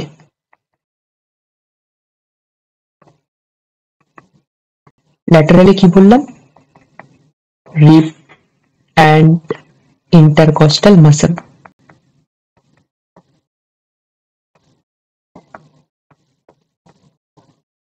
রিব অ্যান্ড ইন্টারকস্টাল মাসল তার ল্যাটারালে থাকে। আর ঠিক নিচের দিকে কি থাকে, ডায়াফ্রাম, আর উপরের দিকে থাকে থোরাসিক ইনলেট। তাহলে এটা হচ্ছে এয়ারটাইট চেম্বার। তাহলে দেখো একটা জিনিস, যদি আমরা এই এয়ারটাইট চেম্বার বা থোরাসিক ক্যাভিটির আয়তন কিভাবে আমরা বাড়াতে পারি, আয়তন বাড়াতে পারি হয় এই ইন্টারকস্টাল যে মাসল আছে সেই মাসল গুলো সংকুচিত হবে, সংকুচিত হলে কি হবে, সংকুচিত হলে, সংকুচিত হলে রিব উপরের দিকে উঠে যাবে। এই মাসল গুলো যদি সংকুচিত হয়ে যায় তাহলে রিব কি হবে, উপরের দিকে উঠে যাবে, স্টার্নামও উপরের দিকে উঠে যাবে, স্টার্নাম উপরের দিকে উঠে গেল, রিবও উপরের দিকে উঠে গেল। তাহলে কি হলো, মনে হচ্ছে না যে সে বালতির যে হ্যান্ডেল হয়, সে বালতির হ্যান্ডেলের মতো ঠিক নিচে থেকে উপরের দিকে উঠে গেল। অর্থাৎ কি, অর্থাৎ তার যে আয়তন, আয়তনটা বেড়ে গেল। আর কি হবে, যদি এই মধ্যচ্ছদা আছে বা ডায়াফ্রাম, ডায়াফ্রামও যদি সংকুচিত হয় তাহলে সে নিচের দিকে নেমে আসবে। নিচের দিকে নেমে আসলে কি হবে, নিচের দিকে নেমে আসলে ঠিক এই থোরাসিক যে চেম্বারটা আছে তারও আয়তন বৃদ্ধি পাবে। আর দেখো এইভাবে আয়তন যদি বৃদ্ধি পায়, যদি আয়তন যদি বৃদ্ধি পায় তাহলে তার প্রেসার কি হবে, প্রেসার কমে যাবে। এবার যদি প্রেসারটা যদি কমে যায়, বাইরের তো যে অ্যাটমসফেরিক প্রেসার, অ্যাটমসফেরিক প্রেসার কি আছে, কনস্ট্যান্ট, অ্যাটমসফেরিক প্রেসার কনস্ট্যান্ট আছে, সেই রেসপেক্টে, অ্যাটমসফেরিক প্রেসারের রেসপেক্টে তোমার থোরাসিক ক্যাভিটির প্রেসার কমে গেল। এবার থোরাসিক ক্যাভিটির যদি প্রেসার কমে যায়, ঠিক সেম রিফ্লেকশন লাংস এর মধ্যে কি হবে, প্রেসার কমবে। লাংস এর মধ্যে প্রেসার কমলে কি হবে, বাইরে থেকে তোমার এয়ার ফ্লো হবে। বোঝা গেল? ঠিক তেমনই দেখো, এইবার যদি প্রত্যেকটা যে আমি বললাম যে সংকুচিত হলো, মধ্যচ্ছদা সংকুচিত থেকে নিজের আগের অবস্থায় ফিরে এলো, এই মাসেল গুলো যে কন্ট্রাক্ট হয়েছিল তারা আবার নিজের অবস্থায় ফিরে আসলো, তাহলে কি হলো, রিবস যে উপরের দিকে উঠেছিল, স্টার্নাম যে উপরের দিকে উঠেছিল সেটা আবার নিজের নিজস্ব অবস্থানে ফিরে আসলো। আর যে তোমার মধ্যচ্ছদা ছিল, মধ্যচ্ছদা তার নিজের অবস্থানে ফিরে আসলো। অর্থাৎ কি, তার যে ভলিউম, সে ভলিউমটা আগের থেকে, থোরাসিক ক্যাভিটির যে ভলিউম সেটা আগের থেকে কমে গেল। ভলিউম কমলে কি হবে, প্রেসার বাড়বে। প্রেসার বাড়লে কি হবে, লাংসেরও প্রেসার বাড়বে। কার রেসপেক্টে বেড়ে যাবে, অ্যাটমসফেরিক প্রেসারের রেসপেক্টে যদি বেড়ে যায়, তাহলে অ্যাটমসফিয়ার প্রেসারের থেকে যদি লাংসের প্রেসার বেড়ে যায়, তাহলে লাংস থেকে অ্যাটমসফিয়ারে এয়ার বা গ্যাসের এক্সচেঞ্জ হবে কি হবে না, অবশ্যই হবে। তাহলে এয়ার সেখান থেকে এক্সপেল হয়ে যাবে। ঠিক এইভাবে এই মেকানিজমের থ্রুতে কি হয় যে আমরা ইন্সপাইরেশন বা এক্সপাইরেশন করে থাকি। চলো এটা একবার আমরা দেখে নিই। দেখো, আমরা সে প্রথম প্রসেসটা ওটা আবার ডিটেলসে পড়বো। কি আছে এখানে, ব্রিদিং। ব্রিদিং দুটো প্রসেস নিয়ে তৈরি বলেছিলাম, ইন্সপাইরেশন এন্ড এক্সপাইরেশন। ঠিক আছে, তো প্রথমে দেখি আমরা ইন্সপাইরেশন। তোমাদের আগে বললাম, দেখো যদি এক্সটার্নাল দেখো ইন্টারকস্টাল মাসেল মানে কি, দুটো রিবস এর মধ্যে মাসেল, তাই তো। এই ছিল একটা রিব, এই ছিল আরেকটা রিব, আর এটা ছিল ধরে নাও স্টার্নাম। তো এর মাঝখানে কি ছিল, এর মাঝখানে ছিল মাসেল। এই মাসেল তোমার দুই ধরনের হতে পারে, ইন্টারনাল ইন্টারকস্টাল মাসেল অথবা এক্সটার্নাল ইন্টারকস্টাল মাসেল। এই যে মাসেল, তার মধ্যে এক্সটার্নাল ইন্টারকস্টাল মাসেল যদি সংকুচিত হয়, তাহলে কি হবে, রিব তার স্টার্নামটা ঠিক ওপরের দিকে, ঠিক ওপরের দিকে, অর্থাৎ ডরসো ভেন্ট্রাল ওপরের দিকে উঠে যাবে। আর ঠিক তেমনি আগে বললাম যে ভলিউম ইনক্রিজ পাবে, কোন ডাইরেকশনে পাবে, ডরসো ভেন্ট্রাল অ্যাক্সিস, ডরসো ভেন্ট্রাল অ্যাক্সিসে বৃদ্ধি পাবে। এবার দেখো, ডায়াফ্রাম যদি সেম ওয়েতে সংকুচিত হয়, তাহলে সে নিচের দিকে নেমে আসবে। আর নিচের দিকে নেমে আসলেও কি হলো, দেখো নিচের দিকে নেমে আসলে তার থোরাসিক ক্যাভিটির যে আয়তন সেটাও বৃদ্ধি পাবে। দেখো, increase volume of the anterior posterior Axis, ঠিক এইভাবে তার আয়তনটা বৃদ্ধি করছে। দেখো, রিবস আর স্টার্নাম উপরে উঠে গেল, ডরসোভেন্ট্রাল অ্যাক্সিসে ভলিউম ইনক্রিজ করলো। অন্যদিকে ডায়াফ্রামও কন্ট্রাক্ট হওয়ার পরে অ্যান্টেরিয়র পোস্টেরিয়র অ্যাক্সিসে ভলিউম ইনক্রিজ করলো। তাহলে ওভারঅল কি, যে volume of the thorax increase. যদি থোরাক্সের ভলিউম ইনক্রিজ পায়, সেম ওয়েতে পালমোনারি ভলিউমেরও ইনক্রিজ পাবে। আর পালমোনারি ভলিউম আমি কি বললাম আগে, ভলিউম যদি ইনক্রিজ হয় তাহলে প্রেসার ডিক্রিজ হবে। সেম রিফ্লেকশন দেখা যাবে কোথায়, লাংসে। ঠিক তেমন দেখো, decrease in the intra pulmonary pressure to less than the atmosphere. অ্যাটমসফিয়ারের রেসপেক্টে ইন্ট্রা পালমোনারি প্রেসার কমে গেছে, তাহলে কি হবে, force air to inside in through the lungs, অর্থাৎ ইন্সপাইরেশন প্রসেসটা হয়ে যাবে। ঠিক তেমন দেখো এক্সপাইরেশন। এক্সপাইরেশনে কি হবে, দেখো রিবস আর স্টার্নাম যে তোমার রেজ হয়েছিল সেটা তার অরিজিনাল পজিশনে চলে আসলো। আর যে ডায়াফ্রাম যে কন্ট্রাক্ট হয়েছিল নিচের দিকে, সেটা তার নিজের অবস্থানে ফিরে আসলো। অর্থাৎ কি, তার যে ভলিউম আকার বেড়েছিল সেটা এখন কমে আসলো। তো volume of the thorax decrease, thereby pulmonary volume decrease. Volume যদি ডিক্রিজ হয় থোরাক্সের, তাহলে পালমোনারি ভলিউম ডিক্রিজ হবে। আর পালমোনারি ভলিউম ডিক্রিজ হলে লাংসের মধ্যে প্রেসার বেড়ে যাবে। লাংসের মধ্যে প্রেসারটাকে কি বলা হয়, ইন্ট্রা পালমোনারি প্রেসার। সেটা কার থেকে বেড়ে যাবে? অ্যাটমসফেরিক প্রেসারের থেকে বেড়ে যাবে। তখন কি হবে, যে লাংসের মধ্যে থাকা এয়ার আমরা বাইরে এক্সপায়ার করে দেবো, অর্থাৎ এক্সপাইরেশন হয়ে গেল।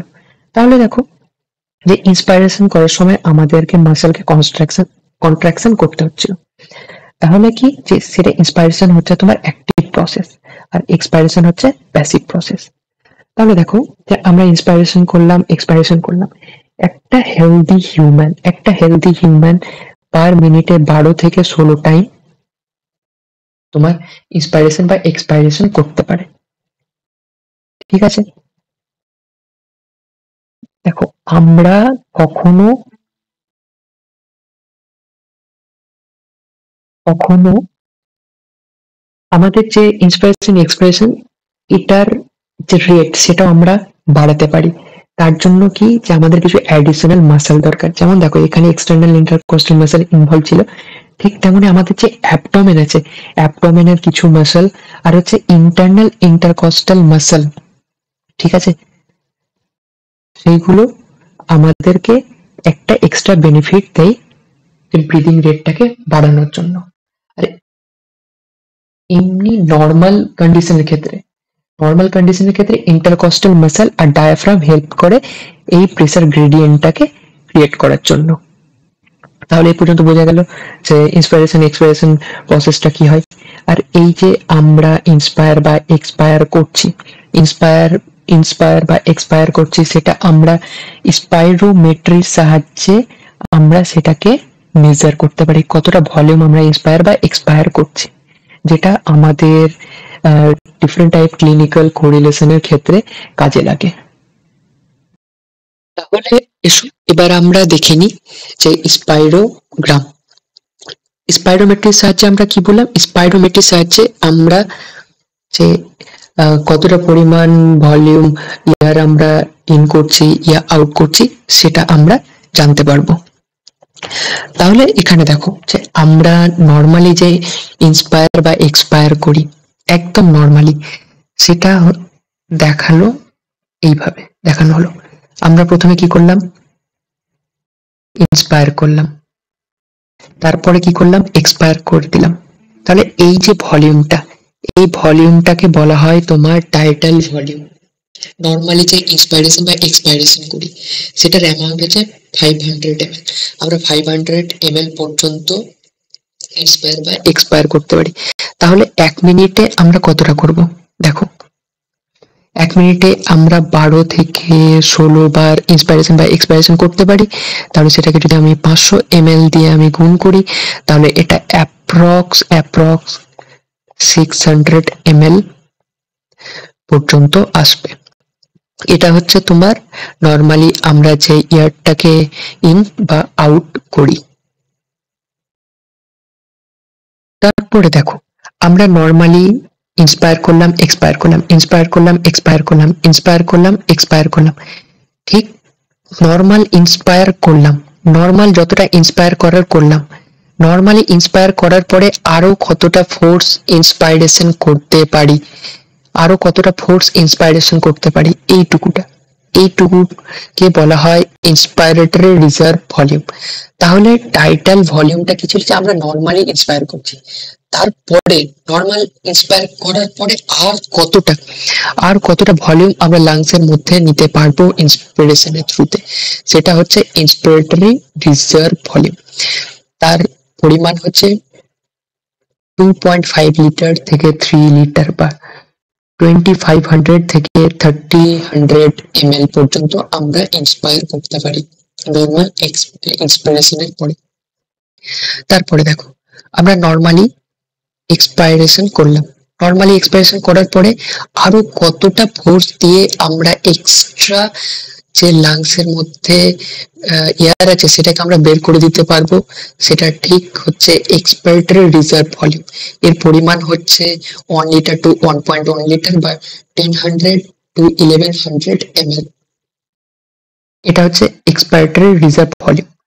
আর ফোর্সফুল আমরা যতটা এক্সপায়ার করে দিলাম, ফোর্সফুল যতটা আমরা এয়ার এক্সপায়ার করলাম, তারপরেও লাংসের মধ্যে কিছু এয়ার থেকে যায়, যেটা হচ্ছে তোমার কি রেসিডুয়াল ভলিউম।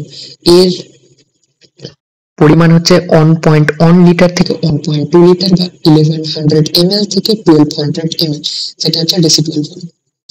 তাহলে বুঝতে পারলে আমরা যেটা নর্মাল ইন্সপায়ার বা এক্সপায়ার করি সেটা হচ্ছে টাইডাল ভলিউম।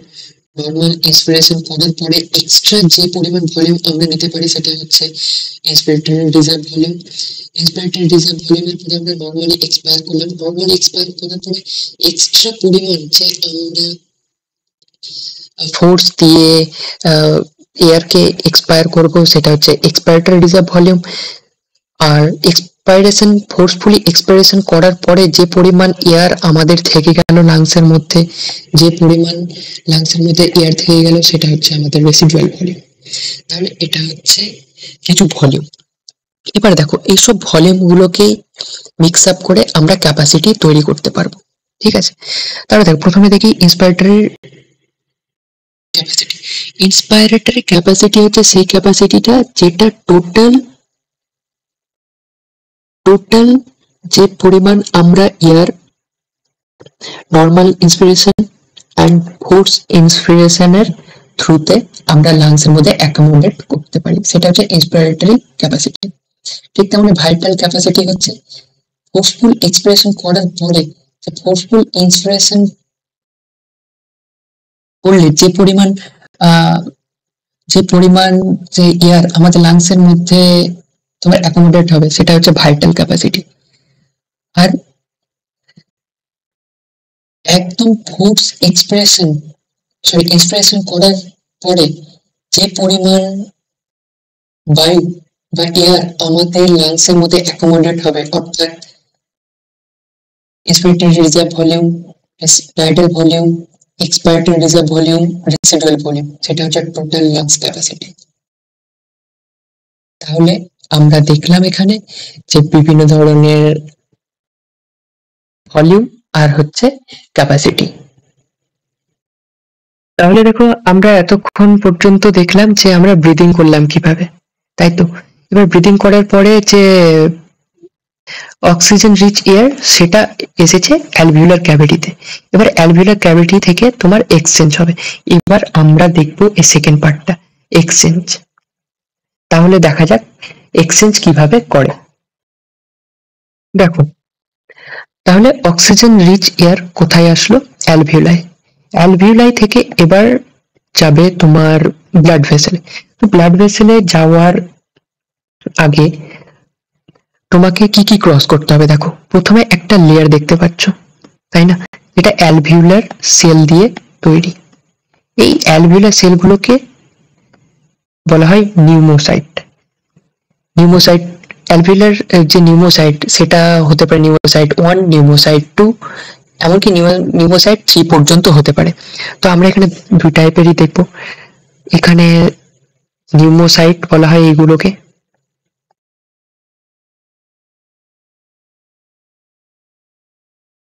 নিউমোসাইট কত ধরনের হতে পারে? Type 1 and type 2।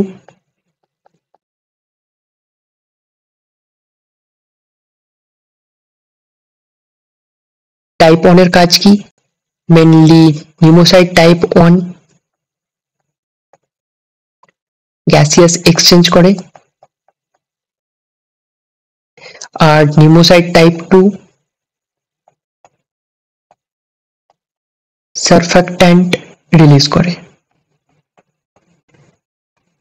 যেটা লাংসের সারফেস টেনশন কমাতে অনেক হেল্প করে। এমনকি সারফ্যাক্ট্যান্স যদি না থাকে আমাদের অ্যালভিউলাই গুলো সবকটা চুপসে যাবে, তখন আমাদের গ্যাসিয়াস এক্সচেঞ্জ হবে না, এমনকি আমাদের মৃত্যু পর্যন্ত হতে পারে। তাহলে দেখো, তাহলে আমরা প্রথম লেয়ারটা দেখলাম, যে প্রথম লেয়ারটা কি ছিল, যে অ্যালভিউলাইয়ের যে সেলগুলো নিউমোসাইট। তারপরে সেই স্কোমাস এপিথেলিয়াম অ্যালভিউলার সেল যেটা ছিল, তারপরে আসছে এই 2 নম্বর লেয়ার। 2 নম্বর লেয়ার হচ্ছে কি? Basement membrane. বেসমেন্ট মেমব্রেনের পরে আরেকটা লেয়ার দেখতে পাচ্ছ, সেই লেয়ারটা হচ্ছে তোমার ব্লাড ভেসেলের মধ্যে থাকা এন্ডোথিলিয়াম, ব্লাড ক্যাপিলারি যে এন্ডোথিলিয়াম সেটা। দেখো তাহলে এই 3টা মেমব্রেন, 1 স্কোমাস এপিথেলিয়াম বা pneumocyte, 2 basement membrane and 3 blood ভেসেলের মধ্যে থাকা এন্ডোথিলিয়াম। ব্লাড ভেসেলের যে এন্ডোথেলিয়াম, এই তিনটে মিলিয়ে তৈরি করে তোমার ডিফিউশন মেমব্রেন, যার থ্রুতে অক্সিজেন রিচ এয়ার এই ডিফিউশন মেমব্রেন ক্রস করে আসবে ব্লাড ভেসেলের লুমেনে। তাহলে বুঝতে পারলে যে আমাকে গ্যাসিয়াস এক্সচেঞ্জ করতে গেলে এই তিনটে লেয়ারকে ক্রস করতে হবে। তাহলে দেখো এই লেয়ারটা যতটা থিকনেস কম হবে, এই যে তিনটে লেয়ার ক্রস করবে অক্সিজেন, তাই তো অক্সিজেন যখন এই তিনটে লেয়ার ক্রস করবে তখন তার যদি থিকনেসটা যদি কম হয়, থিকনেস যদি কম হয় তাহলে ইজিলি ডিফিউজ হতে পারবে, আর যদি থিকনেসটা বেশি হয় তাহলে সেটা ইজিলি ডিফিউজ করতে পারবে না। তাহলে এই মেমব্রেনের থিকনেসও ডিপেন্ড করে গ্যাসিয়াস এক্সচেঞ্জ হবে কি হবে না। ঠিক তেমনই দেখো মেমব্রেনের যে থিকনেস সেটার উপর ডিপেন্ড করে। তারপরে দেখো গ্যাসিয়াস এক্সচেঞ্জ দেখলাম, এবার গ্যাসিয়াস এক্সচেঞ্জের পরে কি হবে, তোমার দেখবো যে বিভিন্ন জায়গায় যে প্রেসারে যে তারতম্য আছে তার থ্রুতে যে মুভমেন্ট হয় অক্সিজেনের, সেই জিনিসটা এবার আমরা দেখব। দেখো তোমাদের আগে বললাম যে আমরা যে ইন্সপায়ার করি অক্সিজেন, অক্সিজেন ইন্সপায়ার করি তার মধ্যে পার্শিয়াল প্রেসার যে পরিবেশে থাকে 159 mm অফ Hg, আর এক্সপায়ার্ড এয়ারে তোমার বাইরের যে পরিবেশে কার্বন ডাই অক্সাইডের পার্শিয়াল প্রেসার হয় 0.4 mm অফ Hg। তাহলে দেখো আমাদের অ্যালভিউলাইয়ের মধ্যে যে পার্শিয়াল প্রেসার আছে কত 104 mm অফ Hg, পরিবেশে কত আছে partial pressure of oxygen 159 mm of Hg। তাহলে অবভিয়াসলি অক্সিজেন কোথায় মুভ করবে, পরিবেশ থেকে করবে অ্যালভিউলাই সাইডে।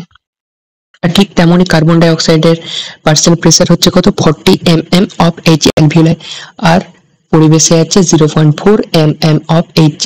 তাহলে অ্যালভিউলাই থেকে কার্বন ডাই অক্সাইড কি হবে, বেরিয়ে যাবে প্রেসার ডিফারেন্সের জন্য।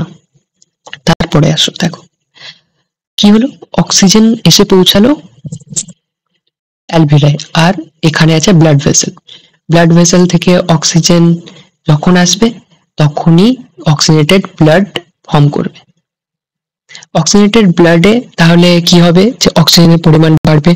তো এই অক্সিজেনেটেড ব্লাডে পার্শিয়াল প্রেসার অফ অক্সিজেন হয় 95 mm অফ Hg, আর সেখানে কার্বন ডাই অক্সাইডের পার্শিয়াল প্রেসার হয় 40 mm অফ Hg।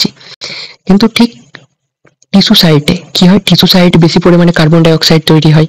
সেটা কেন তৈরি হয় সেটা দেখেছি, যে এনার্জি প্রডিউস হয় আর তার সাথে কি হয় কার্বন ডাই অক্সাইড তৈরি হয়। তাহলে বডি টিস্যুতে partial pressure of carbon dioxide কি হয়, বেশি হয়। কিন্তু দেখো এখানে যে রক্তটা আসছে বা ব্লাডটা আসছে সেইখানে কি partial pressure of carbon dioxide কম থাকার জন্য কি হবে, বডি টিস্যু থেকে কার্বন ডাই অক্সাইড বেরিয়ে যাবে। আর পার্শিয়াল প্রেসার টিস্যুর মধ্যে কম আর ব্লাডের মধ্যে বেশি, তাহলে কি হবে, ব্লাড থেকে টিস্যুর মধ্যে অক্সিজেন এক্সচেঞ্জ করে যাবে। ঠিক তেমনই দেখো এইবার এই অক্সিজেন যদি আমি ব্লাডের মধ্যে, কার্বন ডাই অক্সাইড যদি ব্লাডের মধ্যে গিয়ে ট্রান্সপোর্ট করে আর অক্সিজেনটা ইউটিলাইজ করে নেয়, তাহলে কি হবে, ব্লাডটা অক্সিজেনেটেড থাকবে না ডিঅক্সিজেনেটেড হয়ে যাবে, অবশ্যই ডিঅক্সিজেনেটেড ব্লাড হয়ে যাবে। ডিঅক্সিজেনেটেড ব্লাড হলো তার মানে কি, যে পার্শিয়াল প্রেসার সেখানে বেড়ে যাবে, কারণ কার্বন ডাই অক্সাইড তোমার সিস্টেমের যে ভেনের মধ্যে বেশি থাকবে, আর অক্সিজেনের পরিমাণ কম থাকায় তার পার্শিয়াল প্রেসারও কম থাকবে। তাহলে এবার বলো যে এইখানে গ্যাসের যে এক্সচেঞ্জটা হলো সেটা প্রেসারের ডিফারেন্সটা বোঝা গেল কিনা। তারপরে ঠিক এটা আবার একই রকম ভাবে রিপিট হতে থাকবে। তাহলে আমরা কি দেখলাম, যে অক্সিজেনের যে মুভমেন্ট, অক্সিজেনের মুভমেন্টটা কোথা থেকে কোথায় হচ্ছে, অ্যালভিউলাই থেকে টিস্যু সাইটের দিকে, অ্যালভিউলাই থেকে টিস্যু সাইটের দিকে। দেখো অক্সিজেনের যে প্রেসার গ্রেডিয়েন্ট সেটা আস্তে আস্তে তোমার কমতে থাকছে অ্যালভিউলাই থেকে। 104, প্রথমে 159, তারপরে 104, তারপর 95, তারপরে 40। আর এইদিকে দেখো টিস্যু থেকে যে অ্যালভিওলার দিকে কার্বন ডাই অক্সাইডের পরিমাণ বাড়তে থাকছে, 45, সরি কমতে থাকছে, 45, 40, 0.4 mm, 80। তাহলে কি যে প্রেসার যেহেতু কমতে থাকছে অ্যালভিওলার দিকে, তাহলে কার্বন ডাই অক্সাইডের মুভমেন্ট সেই দিকে হবে, আর অক্সিজেনের প্রেসার কমতে থাকছে টিস্যু সাইডের দিকে, তাহলে অক্সিজেনের মুভমেন্ট হতে থাকবে বডি টিস্যু দিকে। তাহলে আমরা দেখলাম যে গ্যাসের কিভাবে প্রেসারের ডিফারেন্সের জন্য এক্সচেঞ্জ হচ্ছে আর ডিফিউশন মেমব্রেন, এই দুটোর বিষয়ে আমরা জানলাম। গ্যাসিয়াস এক্সচেঞ্জের পরে তাহলে এবার কি হবে, গ্যাসের ট্রান্সপোর্ট হবে। এবার আমরা দেখব ট্রান্সপোর্ট অফ গ্যাসেস, সেটা অক্সিজেন আর কার্বন ডাই অক্সাইডের। তাহলে দেখা যাক, প্রথমে দেখব যে ট্রান্সপোর্ট অফ অক্সিজেন। অক্সিজেন কিভাবে ট্রান্সপোর্ট হয় সেটা দেখব। দেখো, আমি বললাম যে অক্সিজেন কোথায় এসে পৌঁছালো, অক্সিজেন এসে পৌঁছেছে তোমার ডিফিউশন মেমব্রেন ক্রস করে, ডিফিউশন মেমব্রেন ক্রস করে এসে পৌঁছেছে তোমার ব্লাড ভেসেলে। ব্লাড ভেসেলে এসে অক্সিজেন দুই জায়গায় যেতে পারে, এক হয়তো বা প্লাজমাতে যাবে, না হয় তোমার রেড ব্লাড সেলে যাবে। প্লাজমাতে গিয়ে কি হবে, প্লাজমাতে ডিজলভ হয়ে ट्रांसपोर्ट হবে, या तो फिर যে রেড ব্লাড সেল আছে, রেড ব্লাড সেলের হিমোগ্লোবিন, হিমোগ্লোবিনের সাথে বাইন্ড হয়ে অক্সিজেন ট্রান্সপোর্ট হবে। ট্রান্সপোর্ট হয়ে যাবে কোথায়, সেলের কাছে। তো ডিজলভ স্টেটে আগে বলেছিলাম 7% এন্ড আরবিসির ক্ষেত্রে হবে 93%। একটু কারেকশন, এটা হবে 3% এন্ড 97%। দেখো আমাদের কি হয়, আমাদের যে রেড ব্লাড সেল আছে, রেড ব্লাড সেলের যে পিগমেন্ট সেটা হচ্ছে হিমোগ্লোবিন, রেড পিগমেন্ট থাকে। হিমোগ্লোবিনে 4টে পরফাইরিন রিং থাকে, আর 4টে পরফাইরিন রিং এর ঠিক মিডিলে থাকে ফেরাস অ্যাটম। তাহলে 4টে ফেরাস অ্যাটম থাকে, এই 4টে ফেরাস অ্যাটমের সাথে একটি একটি করে অক্সিজেন মলিকিউল বাইন্ড করে, একটি একটি করে অক্সিজেন মলিকিউল বাইন্ড করলো, একটি একটি করে বাইন্ড করছে। প্রথম অক্সিজেন বাইন্ড করলো, সেকেন্ড অক্সিজেন বাইন্ড করলো, থার্ড অক্সিজেন বাইন্ড করলো, ফোর্থ অক্সিজেন বাইন্ড করলো। তাহলে একটি আরবিসির মধ্যে কতগুলি অক্সিজেন বাইন্ড করতে পারবে, 4 molecule of oxygen, 4 molecule of oxygen bind করলো। এবার কি হবে দেখো, যে একটা বাইন্ড করলো তখন তার মধ্যে স্যাচুরেশন কত হলো, 25%। যখন দ্বিতীয়টা বাইন্ড হলো তার স্যাচুরেশন হলো 25%। আরেকটা ফেরাস বাইন্ড হলো, এই 25 হচ্ছে 50% আর 25%, মানে হলো তিনটে বাইন্ড হলে 75% স্যাচুরেশন, আর 4টে বাইন্ড হলে 100% স্যাচুরেশন হয়ে গেল।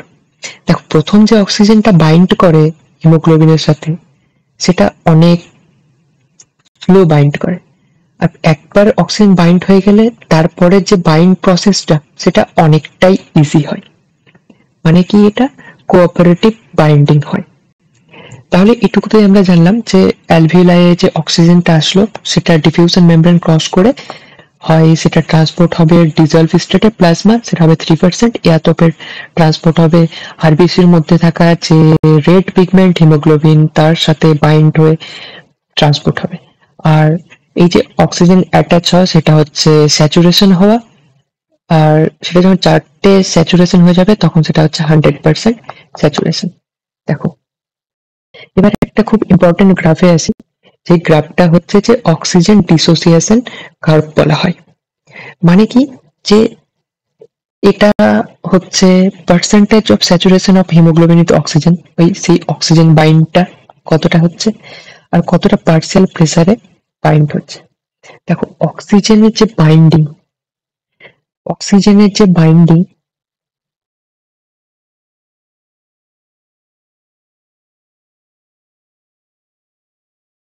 পার্সিয়াল প্রেসারের উপর ডিপেন্ড করে। পার্সিয়াল প্রেসার অক্সিজেনের উপরে ডিপেন্ড করে। মানে যদি high partial pressure of oxygen থাকে তাহলে তার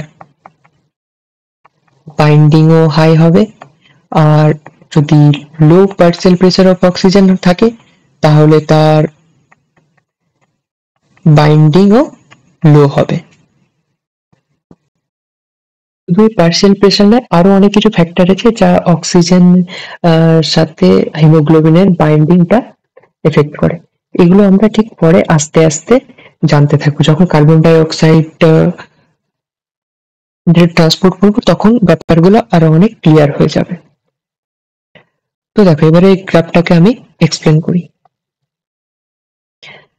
পার্সিয়াল প্রেসার অফ অক্সিজেন আর হচ্ছে পার্সেন্টেজ স্যাচুরেশন অফ হিমোগ্লোবিন। দেখো যত আমার পার্সিয়াল প্রেসার আস্তে আস্তে বাড়তে থাকছে, ঠিক সেই অ্যাকর্ডিংলি আমার binding of oxygen with haemoglobin or স্যাচুরেশনও বাড়তে থাকছে। তো এই গ্রাফটা তো স্ট্রেট লাইন হওয়া দরকার ছিল, কিন্তু স্ট্রেট লাইন সেই অ্যাকর্ডিং না হয়ে হলো এই S shaped graph. S shape গ্রাফটাকে বলা হয় সিগময়েড গ্রাফ। তাহলে আমরা এটা কোন গ্রাফ পেলাম? এস শেপ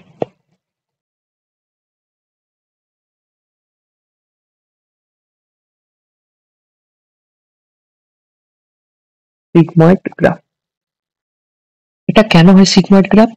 তোমাদের আগেই বললাম যে সেটা হয় কোঅপারেটিভ বাইন্ডিং, মানে প্রথম যে অক্সিজেনটা তোমার স্যাচুরেট হয় সেটা অনেকটা লো অ্যাফিনিটি থাকে হিমোগ্লোবিনের, কিন্তু একটা যখন হিমোগ্লোবিন এসে যুক্ত হয়ে যায়, সরি একটা অক্সিজেন যখন হিমোগ্লোবিনের সাথে যুক্ত হয়ে যায় তখন তার অটোমেটিক বাইন্ডিং অ্যাফিনিটি বেড়ে যায়। মানে এটা হচ্ছে তোমার কোঅপারেটিভ বাইন্ডিং, একটা বাইন্ডিং অপরের বাইন্ডিং কে কোঅপারেট করে, তার জন্য এস শেপ সিগময়েড গ্রাফ দেখা যায়।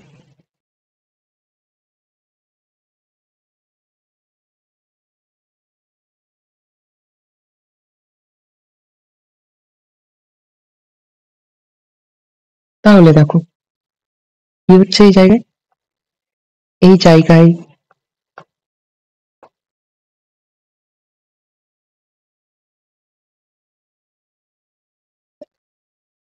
100% অক্সিজেন স্যাচুরেট হয়েছে, ঠিক 100-র আশেপাশে পার্শিয়াল প্রেসার। তাহলে এটা কোন জায়গাটা? এই জায়গাটা হচ্ছে ঠিক লাংসের অ্যালভিওলাইয়ের জায়গাটা, যেই জায়গাতে 104 104 অফ এইচজি পার্শিয়াল প্রেসার ছিল, আর সেখানে হিমোগ্লোবিনের সাথে আর যে অক্সিজেনের বাইন্ডিং সেই জায়গায় 100% হচ্ছিল। আর নর্মাল টিস্যুতে সাধারণত তোমার পার্সিয়াল প্রেসার অফ অক্সিজেন কত থাকে? 40, তাই তো? 40 থাকে। তাহলে দেখো এই 40-র কাছে তোমার যে গ্রাফটা সেটা 75% স্যাচুরেশন দেখাচ্ছে। তাহলে এই যে পয়েন্টটা এটা কোথায় হচ্ছে? নর্মাল টিস্যু লেভেলে। তাহলে দেখলাম যে অ্যালভিওলার সাইডে অথবা লাং সাইডে তোমার 100% স্যাচুরেশন, আর নর্মাল যে টিস্যু সাইডে সেটা হচ্ছে 75% স্যাচুরেশন। তাহলে এই জায়গা থেকে দেখো অক্সিজেনের যে ডিসোসিয়েশন কতটা হচ্ছে, লাং থেকে টিস্যু, লাং থেকে টিস্যুর দিকে যেতে অক্সিজেন ডিসোসিয়েশন হচ্ছে 25%। তাহলে যতটা পরিমাণ অক্সিজেন স্যাচুরেট হলো হিমোগ্লোবিনের সাথে, তার 25% ডেলিভার করে কোথায়, তার 25% ডেলিভার করে টিস্যু সাইটে গিয়ে। তাহলে এই গ্রাফটা সম্পর্কে আমাদের জানা হল। এবার ডিফারেন্ট ডিফারেন্ট জায়গায় দেখবো যে গ্রাফটা কেমন হয়। তার আগে পড়ে নি যে কার্বন ডাই অক্সাইড এর ট্রান্সপোর্টটা। আমরা দেখলাম যে অক্সিজেনের ট্রান্সপোর্টটা কোথা থেকে কোথায় হচ্ছিল, লাংস থেকে টিস্যুর দিকে। ঠিক আছে, ঠিক তেমনই কার্বন ডাই অক্সাইডের যে ট্রান্সপোর্টেশন, কার্বন ডাই অক্সাইডের ট্রান্সপোর্টেশন হবে তোমার টিস্যু থেকে অ্যালভিওলার দিকে অর্থাৎ লাংসের দিকে। তো দেখো কার্বন ডাই অক্সাইড ফর্ম হলো তোমার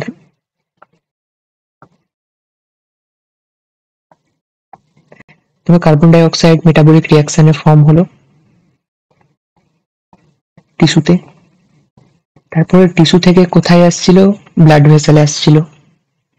সেটা হতে পারে প্লাজমাতে ডিজলভ হবে, या तो फिर হিমোগ্লোবিনের সাথে অ্যাসোসিয়েট হবে, या तो फिर বাইকার্বনেট আয়ন হিসাবে ট্রান্সপোর্ট হবে।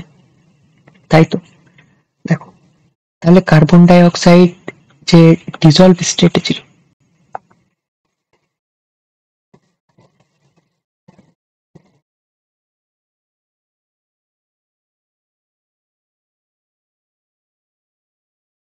ডিজলভ স্টেটে 7% ট্রান্সপোর্ট হবে,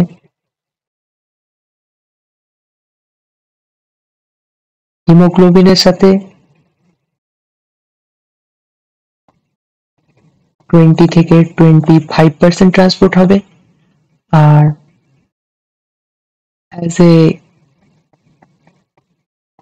বাইকার্বনেট আয়ন হিসাবে 70% ট্রান্সপোর্ট হবে। তাহলে যে কার্বন ডাই অক্সাইডের মেন ট্রান্সপোর্টেশন এটা হচ্ছে HCO3 সাথে বাইন্ড হয়ে, তাই তো। তাহলে দেখো কি হয়, এখানে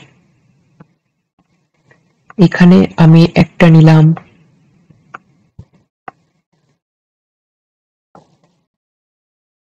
আরবিসি, হিমোগ্লোবিনের সাথে কে বাইন্ড ছিল, হিমোগ্লোবিনের সাথে বাইন্ড ছিল অক্সিজেন। এবার দেখো টিস্যু সাইডে পার্সিয়াল প্রেসার অফ অক্সিজেন কি থাকে, পার্সিয়াল প্রেসার অক্সিজেন কম থাকে, আর পার্সিয়াল প্রেসার অফ CO2 কি থাকে, বেশি থাকে। একটু আগে বললাম যেখানে পার্সিয়াল প্রেসার অফ অক্সিজেন কম থাকবে সেখানে অক্সিজেনের বাইন্ডিং অ্যাফিনিটি কমে যাবে। বাইন্ডিং অ্যাফিনিটি যদি কমে যায় তাহলে কি হবে, অক্সিজেন ডিসোসিয়েট হয়ে যাবে, আর অক্সিজেন ডিসোসিয়েট হয়ে গেলে কি কি পাবো আমরা, হিমোগ্লোবিন অ্যান্ড অক্সিজেন। এই অক্সিজেনটাই টিস্যুতে গিয়ে ডেলিভার হবে, আর থাকলো কি তোমার হিমোগ্লোবিন। এই হিমোগ্লোবিন তখন কি করবে, এই কার্বন ডাই অক্সাইডের সাথে বাইন্ড হয়ে তৈরি করবে কার্ব অ্যামিনো হিমোগ্লোবিন।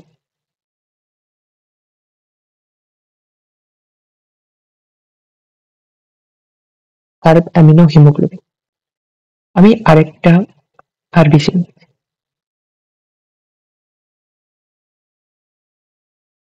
আরেকটা আরবিসি নিলাম।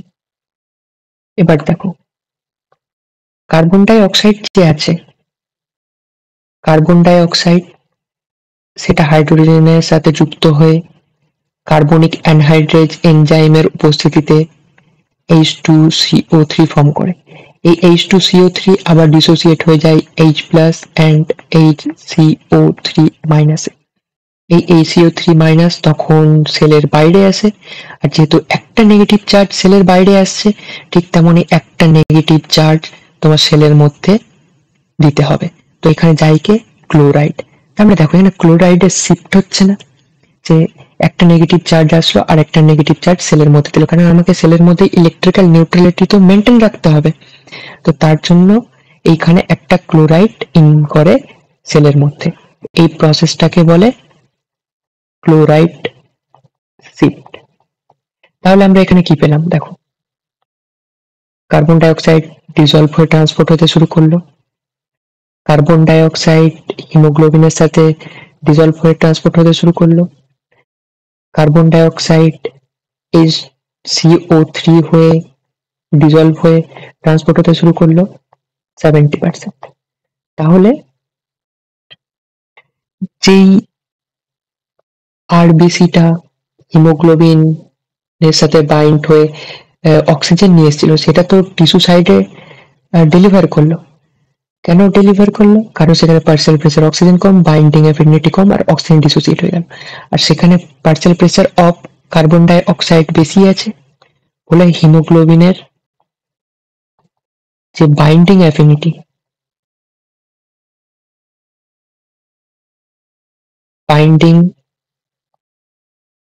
অ্যাফিনিটি বেড়ে গেছে।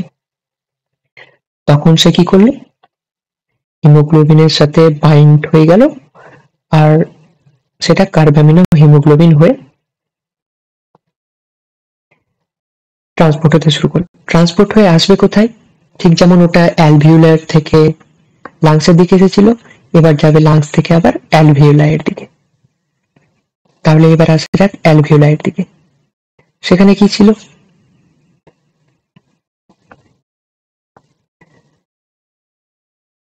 HCO3- আর ছিল তোমার হিমোগ্লোবিন, কার্বন ডাই অক্সাইড। আর লাংসের মধ্যে কি আছে?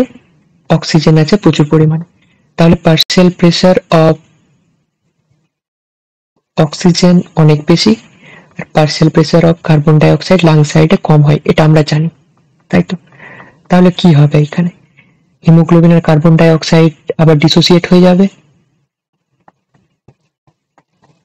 আর এই কার্বন ডাই অক্সাইড তখন কি হবে?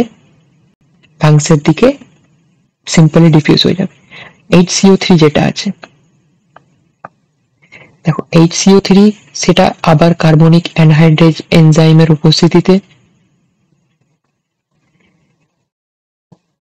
H2O আর CO2 ফর্ম করবে।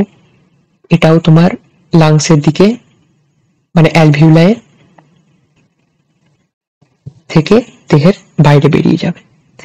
আর এইখানে যে ক্লোরাইডটা ছিল, মানে টিস্যু সাইটে যে এক্সচেঞ্জ হয়েছিল ক্লোরাইডের, এই ক্লোরাইডটা তখন এখানে বেরিয়ে আসবে। তার মানে এখানে কি দেখা গেল? ওইখানে ক্লোরাইডটা আরবিসির মধ্যে ইনফ্লাক্স হয়েছিল, আর এখানে ক্লোরাইডটা ইফ্লাক্স হলো, মানে কি রিভার্স হলো। তার মানে এখানে রিভার্স ক্লোরাইড শিফট দেখা গেল।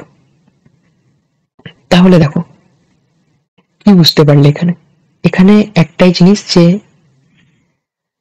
যে জায়গায় পার্শিয়াল প্রেসার বেশি থাকবে সেই জায়গার সেই গ্যাসিয়াস মলিকিউলের সাথে হিমোগ্লোবিনে বাইন্ডিং হবে। ঠিক আছে, তাহলে আবার উপরে আসা যায়। দেখো তাহলে আমরা অ্যালভিউলার সাইডে কি দেখলাম? পার্শিয়াল প্রেসার অফ অক্সিজেন কি ছিল? অনেক বেশি ছিল। সেই অনুযায়ী টিস্যু সাইডে পার্শিয়াল প্রেসার অফ অক্সিজেন কি ছিল? কম ছিল। Partial pressure of carbon dioxide alveolar সাইডে কি ছিল? কম ছিল। আর টিস্যু সাইডে partial pressure of carbon dioxide বেশি ছিল। H+ কনসেন্ট্রেশন অ্যালভিউলার সাইটে লেস, টিস্যু সাইটে মোর। টেম্পারেচার অ্যালভিউলার সাইটে লেস, টিস্যু সাইটে more. favorable for hemoglobin and oxygen binding and CO2 dissociation. Tissue site hemoglobin and CO2 binding and oxygen dissociation. দেখো এই যে আমরা গ্রাফটা দেখলাম, এই গ্রাফটা যত সামনের দিকে এগোতে থাকবে, যত সামনের দিকে এগোতে থাকবে, তত অক্সিজেনের ডিসোসিয়েশন বাড়তে থাকবে। ঠিক আছে, মানে কি যত সামনের দিকে এগোতে থাকবে তত ডিসোসিয়েশন অফ অক্সিজেন ইনক্রিজ। তাহলে এবার বলো কোথায় ডিসোসিয়েশন হচ্ছিল?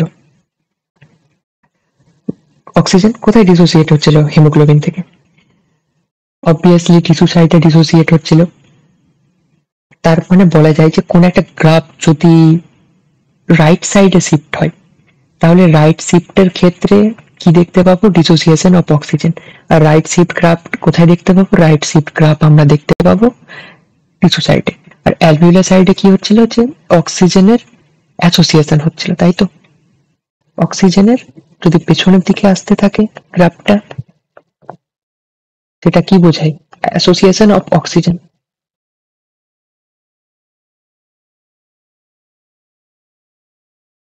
অ্যাসোসিয়েশন অফ অক্সিজেন কোথায় হচ্ছিল? অ্যালভিউলার সাইডে।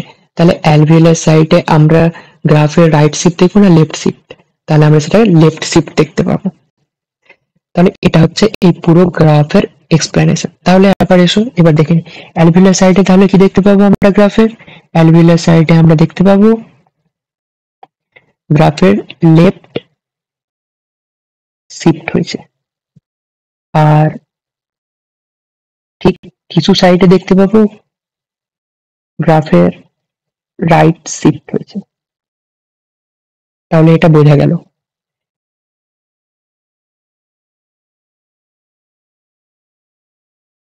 এইখানে আমাদের গ্যাসিয়াস ট্রান্সপোর্টটাও তাহলে শেষ হলো। তাহলে আমরা কম বেশি সম্পূর্ণটাই এই প্রসেসটাই ডিটেলসে পড়ে ফেললাম। ব্রিদিং কিভাবে হলো পুরো প্রসেসটা, এক্সচেঞ্জ কিভাবে হলো পুরো প্রসেসটা, ট্রান্সপোর্ট কিভাবে হলো পুরো প্রসেসটা, তারপর অক্সিজেন আর কার্বন ডাই অক্সাইড কিভাবে ট্রান্সপোর্ট হয় সে পুরো ব্যাপারটা পড়লাম। এবার আমরা পড়বো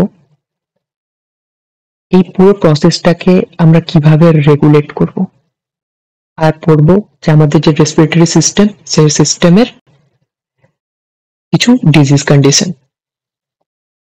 দেখো রেগুলেশন অফ রেসপিরেশন, তো আমরা এটাকে রেগুলেশন কিভাবে করব? আমাদের তার জন্য রয়েছে respiratory rhythm centre, pneumotaxic centre, chemosensitive area, আর কিছু অক্সিজেনের রোল, যে অক্সিজেন কোনো এফেক্ট রেসপিরেশনে ফেলে কিনা। তো দেখো রেসপিরেটরি রিদম সেন্টার যেটা আছে সেটা আমাদের মেডুলা রিজনে আছে।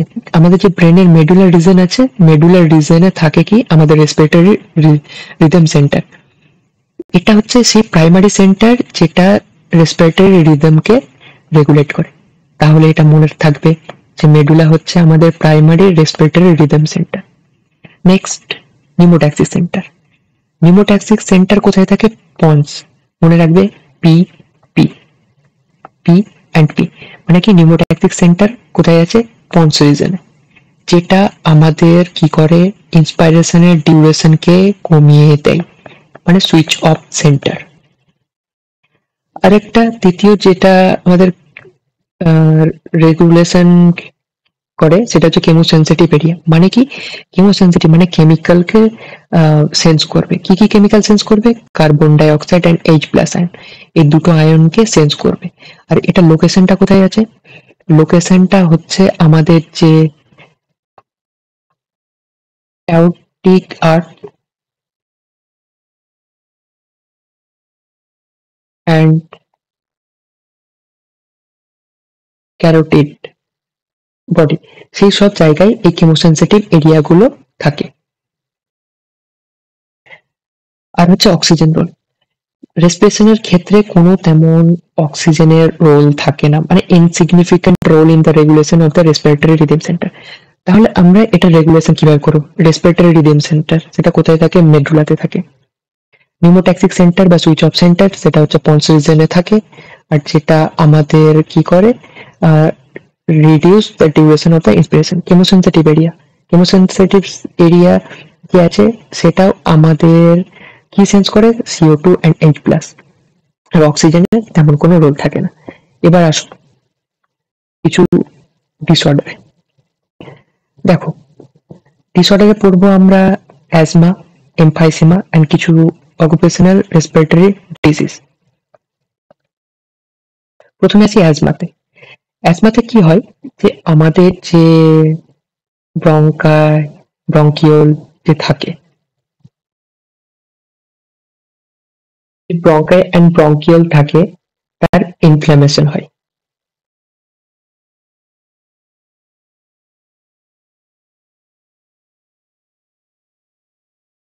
Inflammation of ব্রঙ্কাই and bronchiole. ঠিক আছে, তাহলে কি হবে যে আমাদের যে লিউমেন আছে অর্থাৎ শ্বাসনালী, সেটা অনেকটাই ন্যারো হয়ে যাবে, মানে ছোট হয়ে যাবে। তাহলে আমাদের রেসপিরেশনে বা ব্রিদিং এ অনেক সমস্যা দেখা যাবে। তাহলে কি হবে?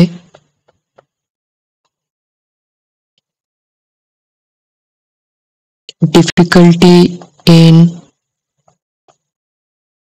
ব্রিদিং আর উইজিংও দেখা যাবে।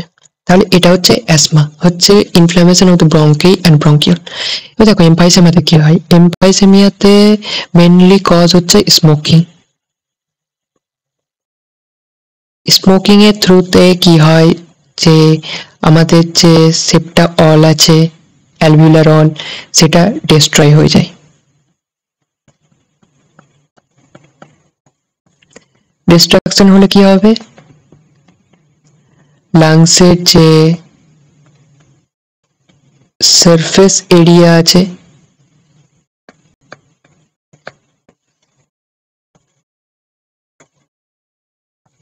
সারফেস এরিয়া ডিক্রিজ হয়। তাহলে কি হবে? গ্যাসিয়াস এক্সচেঞ্জের প্রবলেম দেখা দেবে। তাহলে এমফাইসেমিয়ার মেন কজ হচ্ছে স্মোকিং, যেখানে সারফেস লাংসের সারফেস এরিয়া কমে যায়। অকুপেশনাল ডিসঅর্ডারটা ঠিক এমন যে দেখবে যে অনেকেও অ্যাসবেস্টসিস ইয়া তো ফের কোনো কটন কারখানায় কাজ করে। তাদের ক্ষেত্রে কি হয় যে different type of dust, cotton, asbestos এসব লাংস ফাইব্রোসিস করায়, যেটা লাইফ ফ্যাটাল পর্যন্ত হতে পারে। এমন কিছু অকুপেশনাল জায়গায় কাজ করতে গিয়েও আমাদের লাংসের প্রবলেম হতে পারে। এটা হচ্ছে ডিসঅর্ডার। আর এই দিয়েই শেষ হলো চ্যাপ্টারের থিওরি পার্টটা। এবার দেখা যাক কিছু আমরা কোশ্চেন সলভ করার চেষ্টা করি। তাহলে বুঝতে পারলে যে চ্যাপ্টারটা কিভাবে তোমাদেরকে পড়তে হবে বা কি কি জায়গায় তোমাদের আরো কিছু ধ্যান রাখা দরকার। আশা করি যা পড়িয়েছি তোমরা বুঝতে পেরেছো। খুব অল্প সময়ের মধ্যে পুরো চ্যাপ্টারটাকে কভার করতে হলো। এবার কিছু কোশ্চেন দেখে নি। দেখো, প্রথম কোশ্চেনটা হচ্ছে the tube that connect the throat to the lungs, মানে গলা আর লাংস, সেটা কে কানেক্ট করে? দেখো, তোমাদের আমি পড়াতে গিয়ে তখন বললাম যে আমাদের যে গলা আছে আর লাংস, এই লাংসের মাঝখানে মিড থোরাসিক ক্যাভিটি পর্যন্ত এক্সটেন্ড কি ছিল? ট্রাকিয়া। এই ট্রাকিয়াই আমাদের কানেক্ট করে। Next question, which cell produce surfactant in the lungs. দেখো আমি বললাম যে অ্যালভিওলাই যে সেল আছে, অ্যালভিওলাইয়ের কত ধরনের সেল আছে? দুই ধরনের, টাইপ অন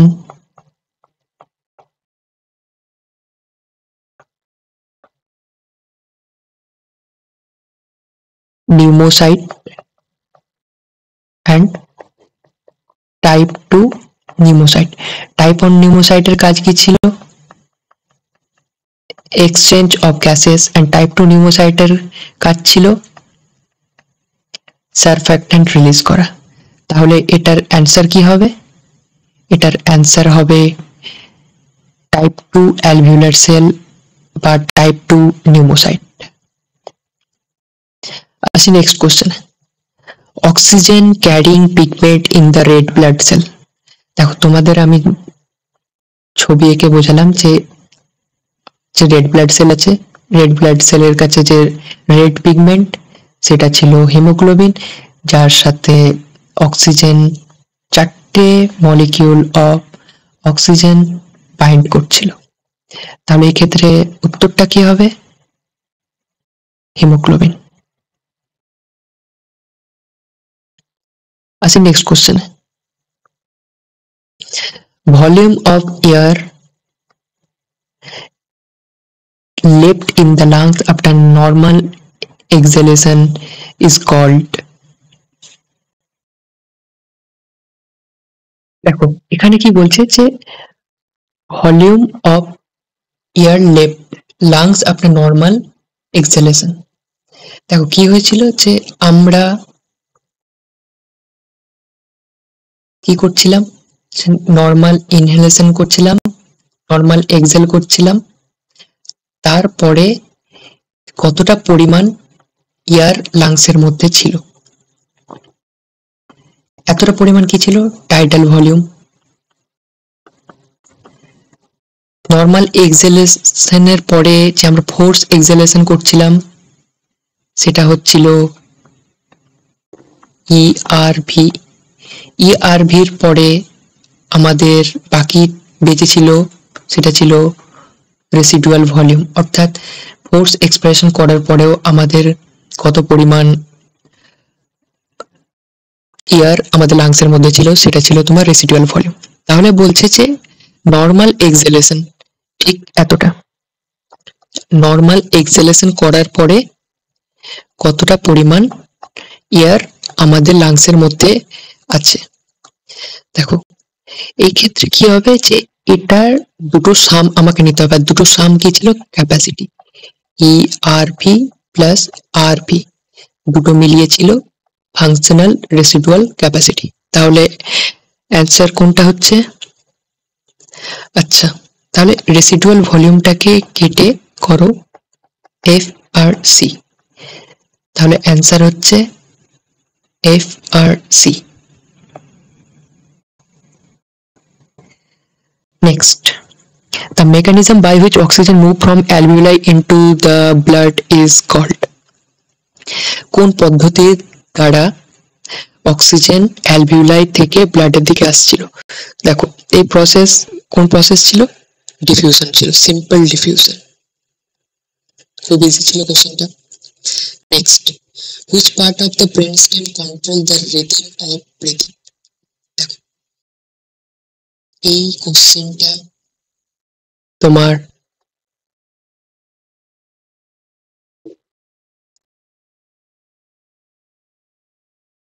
চেনপাস আই থিঙ্ক 2024 এসেছিল। তো এই যে ব্রেন স্টেম, ব্রেন স্টেমের কোন জায়গাটা কন্ট্রোল করে? সেটা হচ্ছে তোমার মেডুলা অবলাঙ্গাটা। তোমাদের আগে সেটা পড়ানো হলো, কিন্তু এটা একটু ঘুরিয়ে এসেছে কোশ্চেনটা, বলেছে brain stem. Next question, which of the following is not a part of the lower respiratory tract. দেখো এই কোশ্চেনটা তোমরা সহজেই করতে পারবে যদি যখন লাংসের যে অ্যানাটমিটা বোঝাই তখন তোমরা ছবিটাকে মনে করো বা সেই ডায়াগ্রামটা যেটা আমি বলে দিয়েছিলাম। ট্রাকিয়া কোথায় ছিল? ট্রাকিয়া ছিল আপার। ব্রঙ্কাই কোথায় ছিল? ঠিক মিডিলের দিকে। ল্যারিংস সেটাও ছিল। তাহলে ন্যাসাল ক্যাভিটি একদম উপরে ছিল, তাই তো? একদম উপরে ছিল, তাহলে উত্তর হবে কোনটা? Nasal cavity. তারপরে the term expiration refers to obviously breathing out.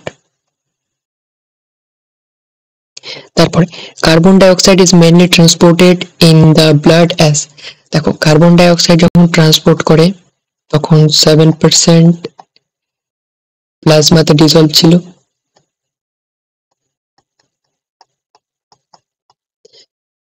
20 থেকে 25% হিমোগ্লোবিনের সাথে বাইন্ড করেছিল, আর 70% ছিল তোমার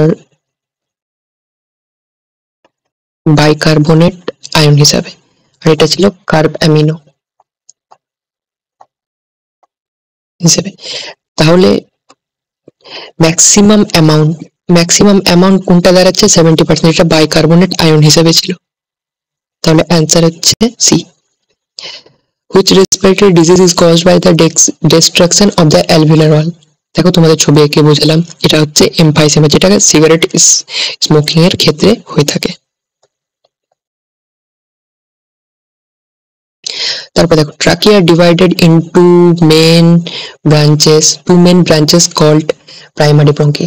একটা ছিল লেফট প্রাইমারি ব্রঙ্কাই আর একটা ছিল রাইট প্রাইমারি ব্রঙ্কাই। সেটা কোন ডিভিশনে ডিভাইড হয়েছিল? T5 লেভেলে। তাহলে অপশন যাচ্ছে বি। আবার দেখো the function of the epiglottis is to, এটাও তোমাদের বোঝালাম যে কি ছিল। আমরা যখন আহ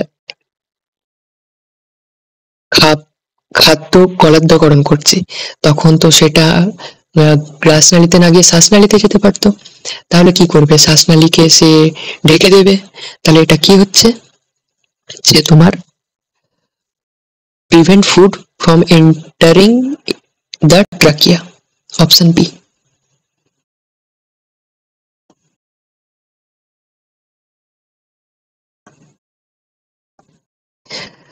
The driving force for gaseous exchange, এটাও দেখো তোমাদের ভালো করে বুঝালাম যে কোনো একটা গ্যাস এক্সচেঞ্জ বা ফ্লো হবে কিসের জন্য? প্রেসার গ্রেডিয়েন্টের জন্য, তাই না? the pressure gradient of the gases.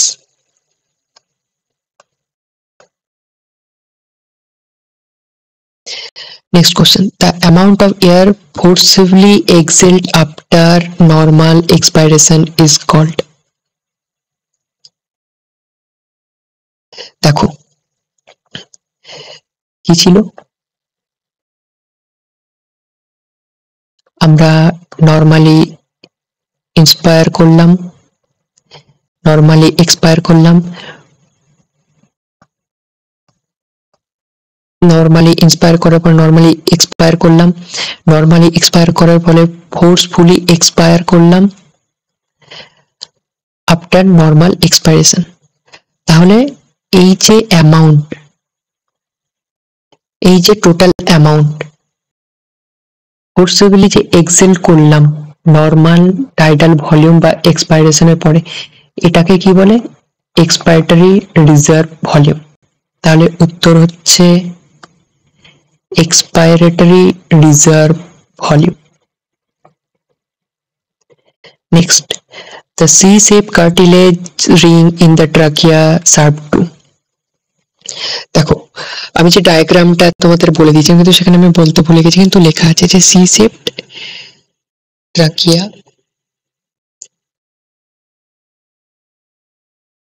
C shape cartilaginous ring থাকে ট্রাকিয়াতে, এটা মেনলি প্রোটেকশন দেওয়ার জন্য। তাহলে অ্যান্সারটা কি হবে? অ্যান্সারটা হচ্ছে protect the trachea and keep it open. The amount of air left in the lungs after maximum exhalation.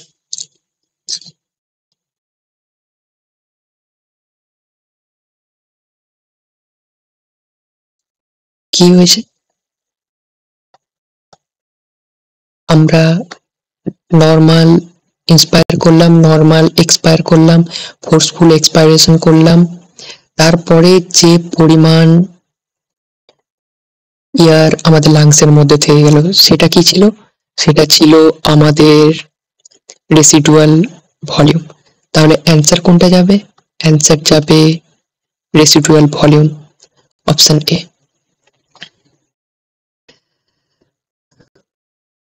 তাহলে চ্যাপ্টারটা শেষ হলো। আশা করি তোমাদের ভালো লেগেছে। থ্যাংক ইউ সবাইকে। Keep revising. নেক্সট চ্যাপ্টার আসার আগে এই চ্যাপ্টারটা ভালো করে রিভাইজ করে আসবে। আর কোনো প্রবলেম হলে অবশ্যই কমেন্ট বক্সে জানাবে। Thank you.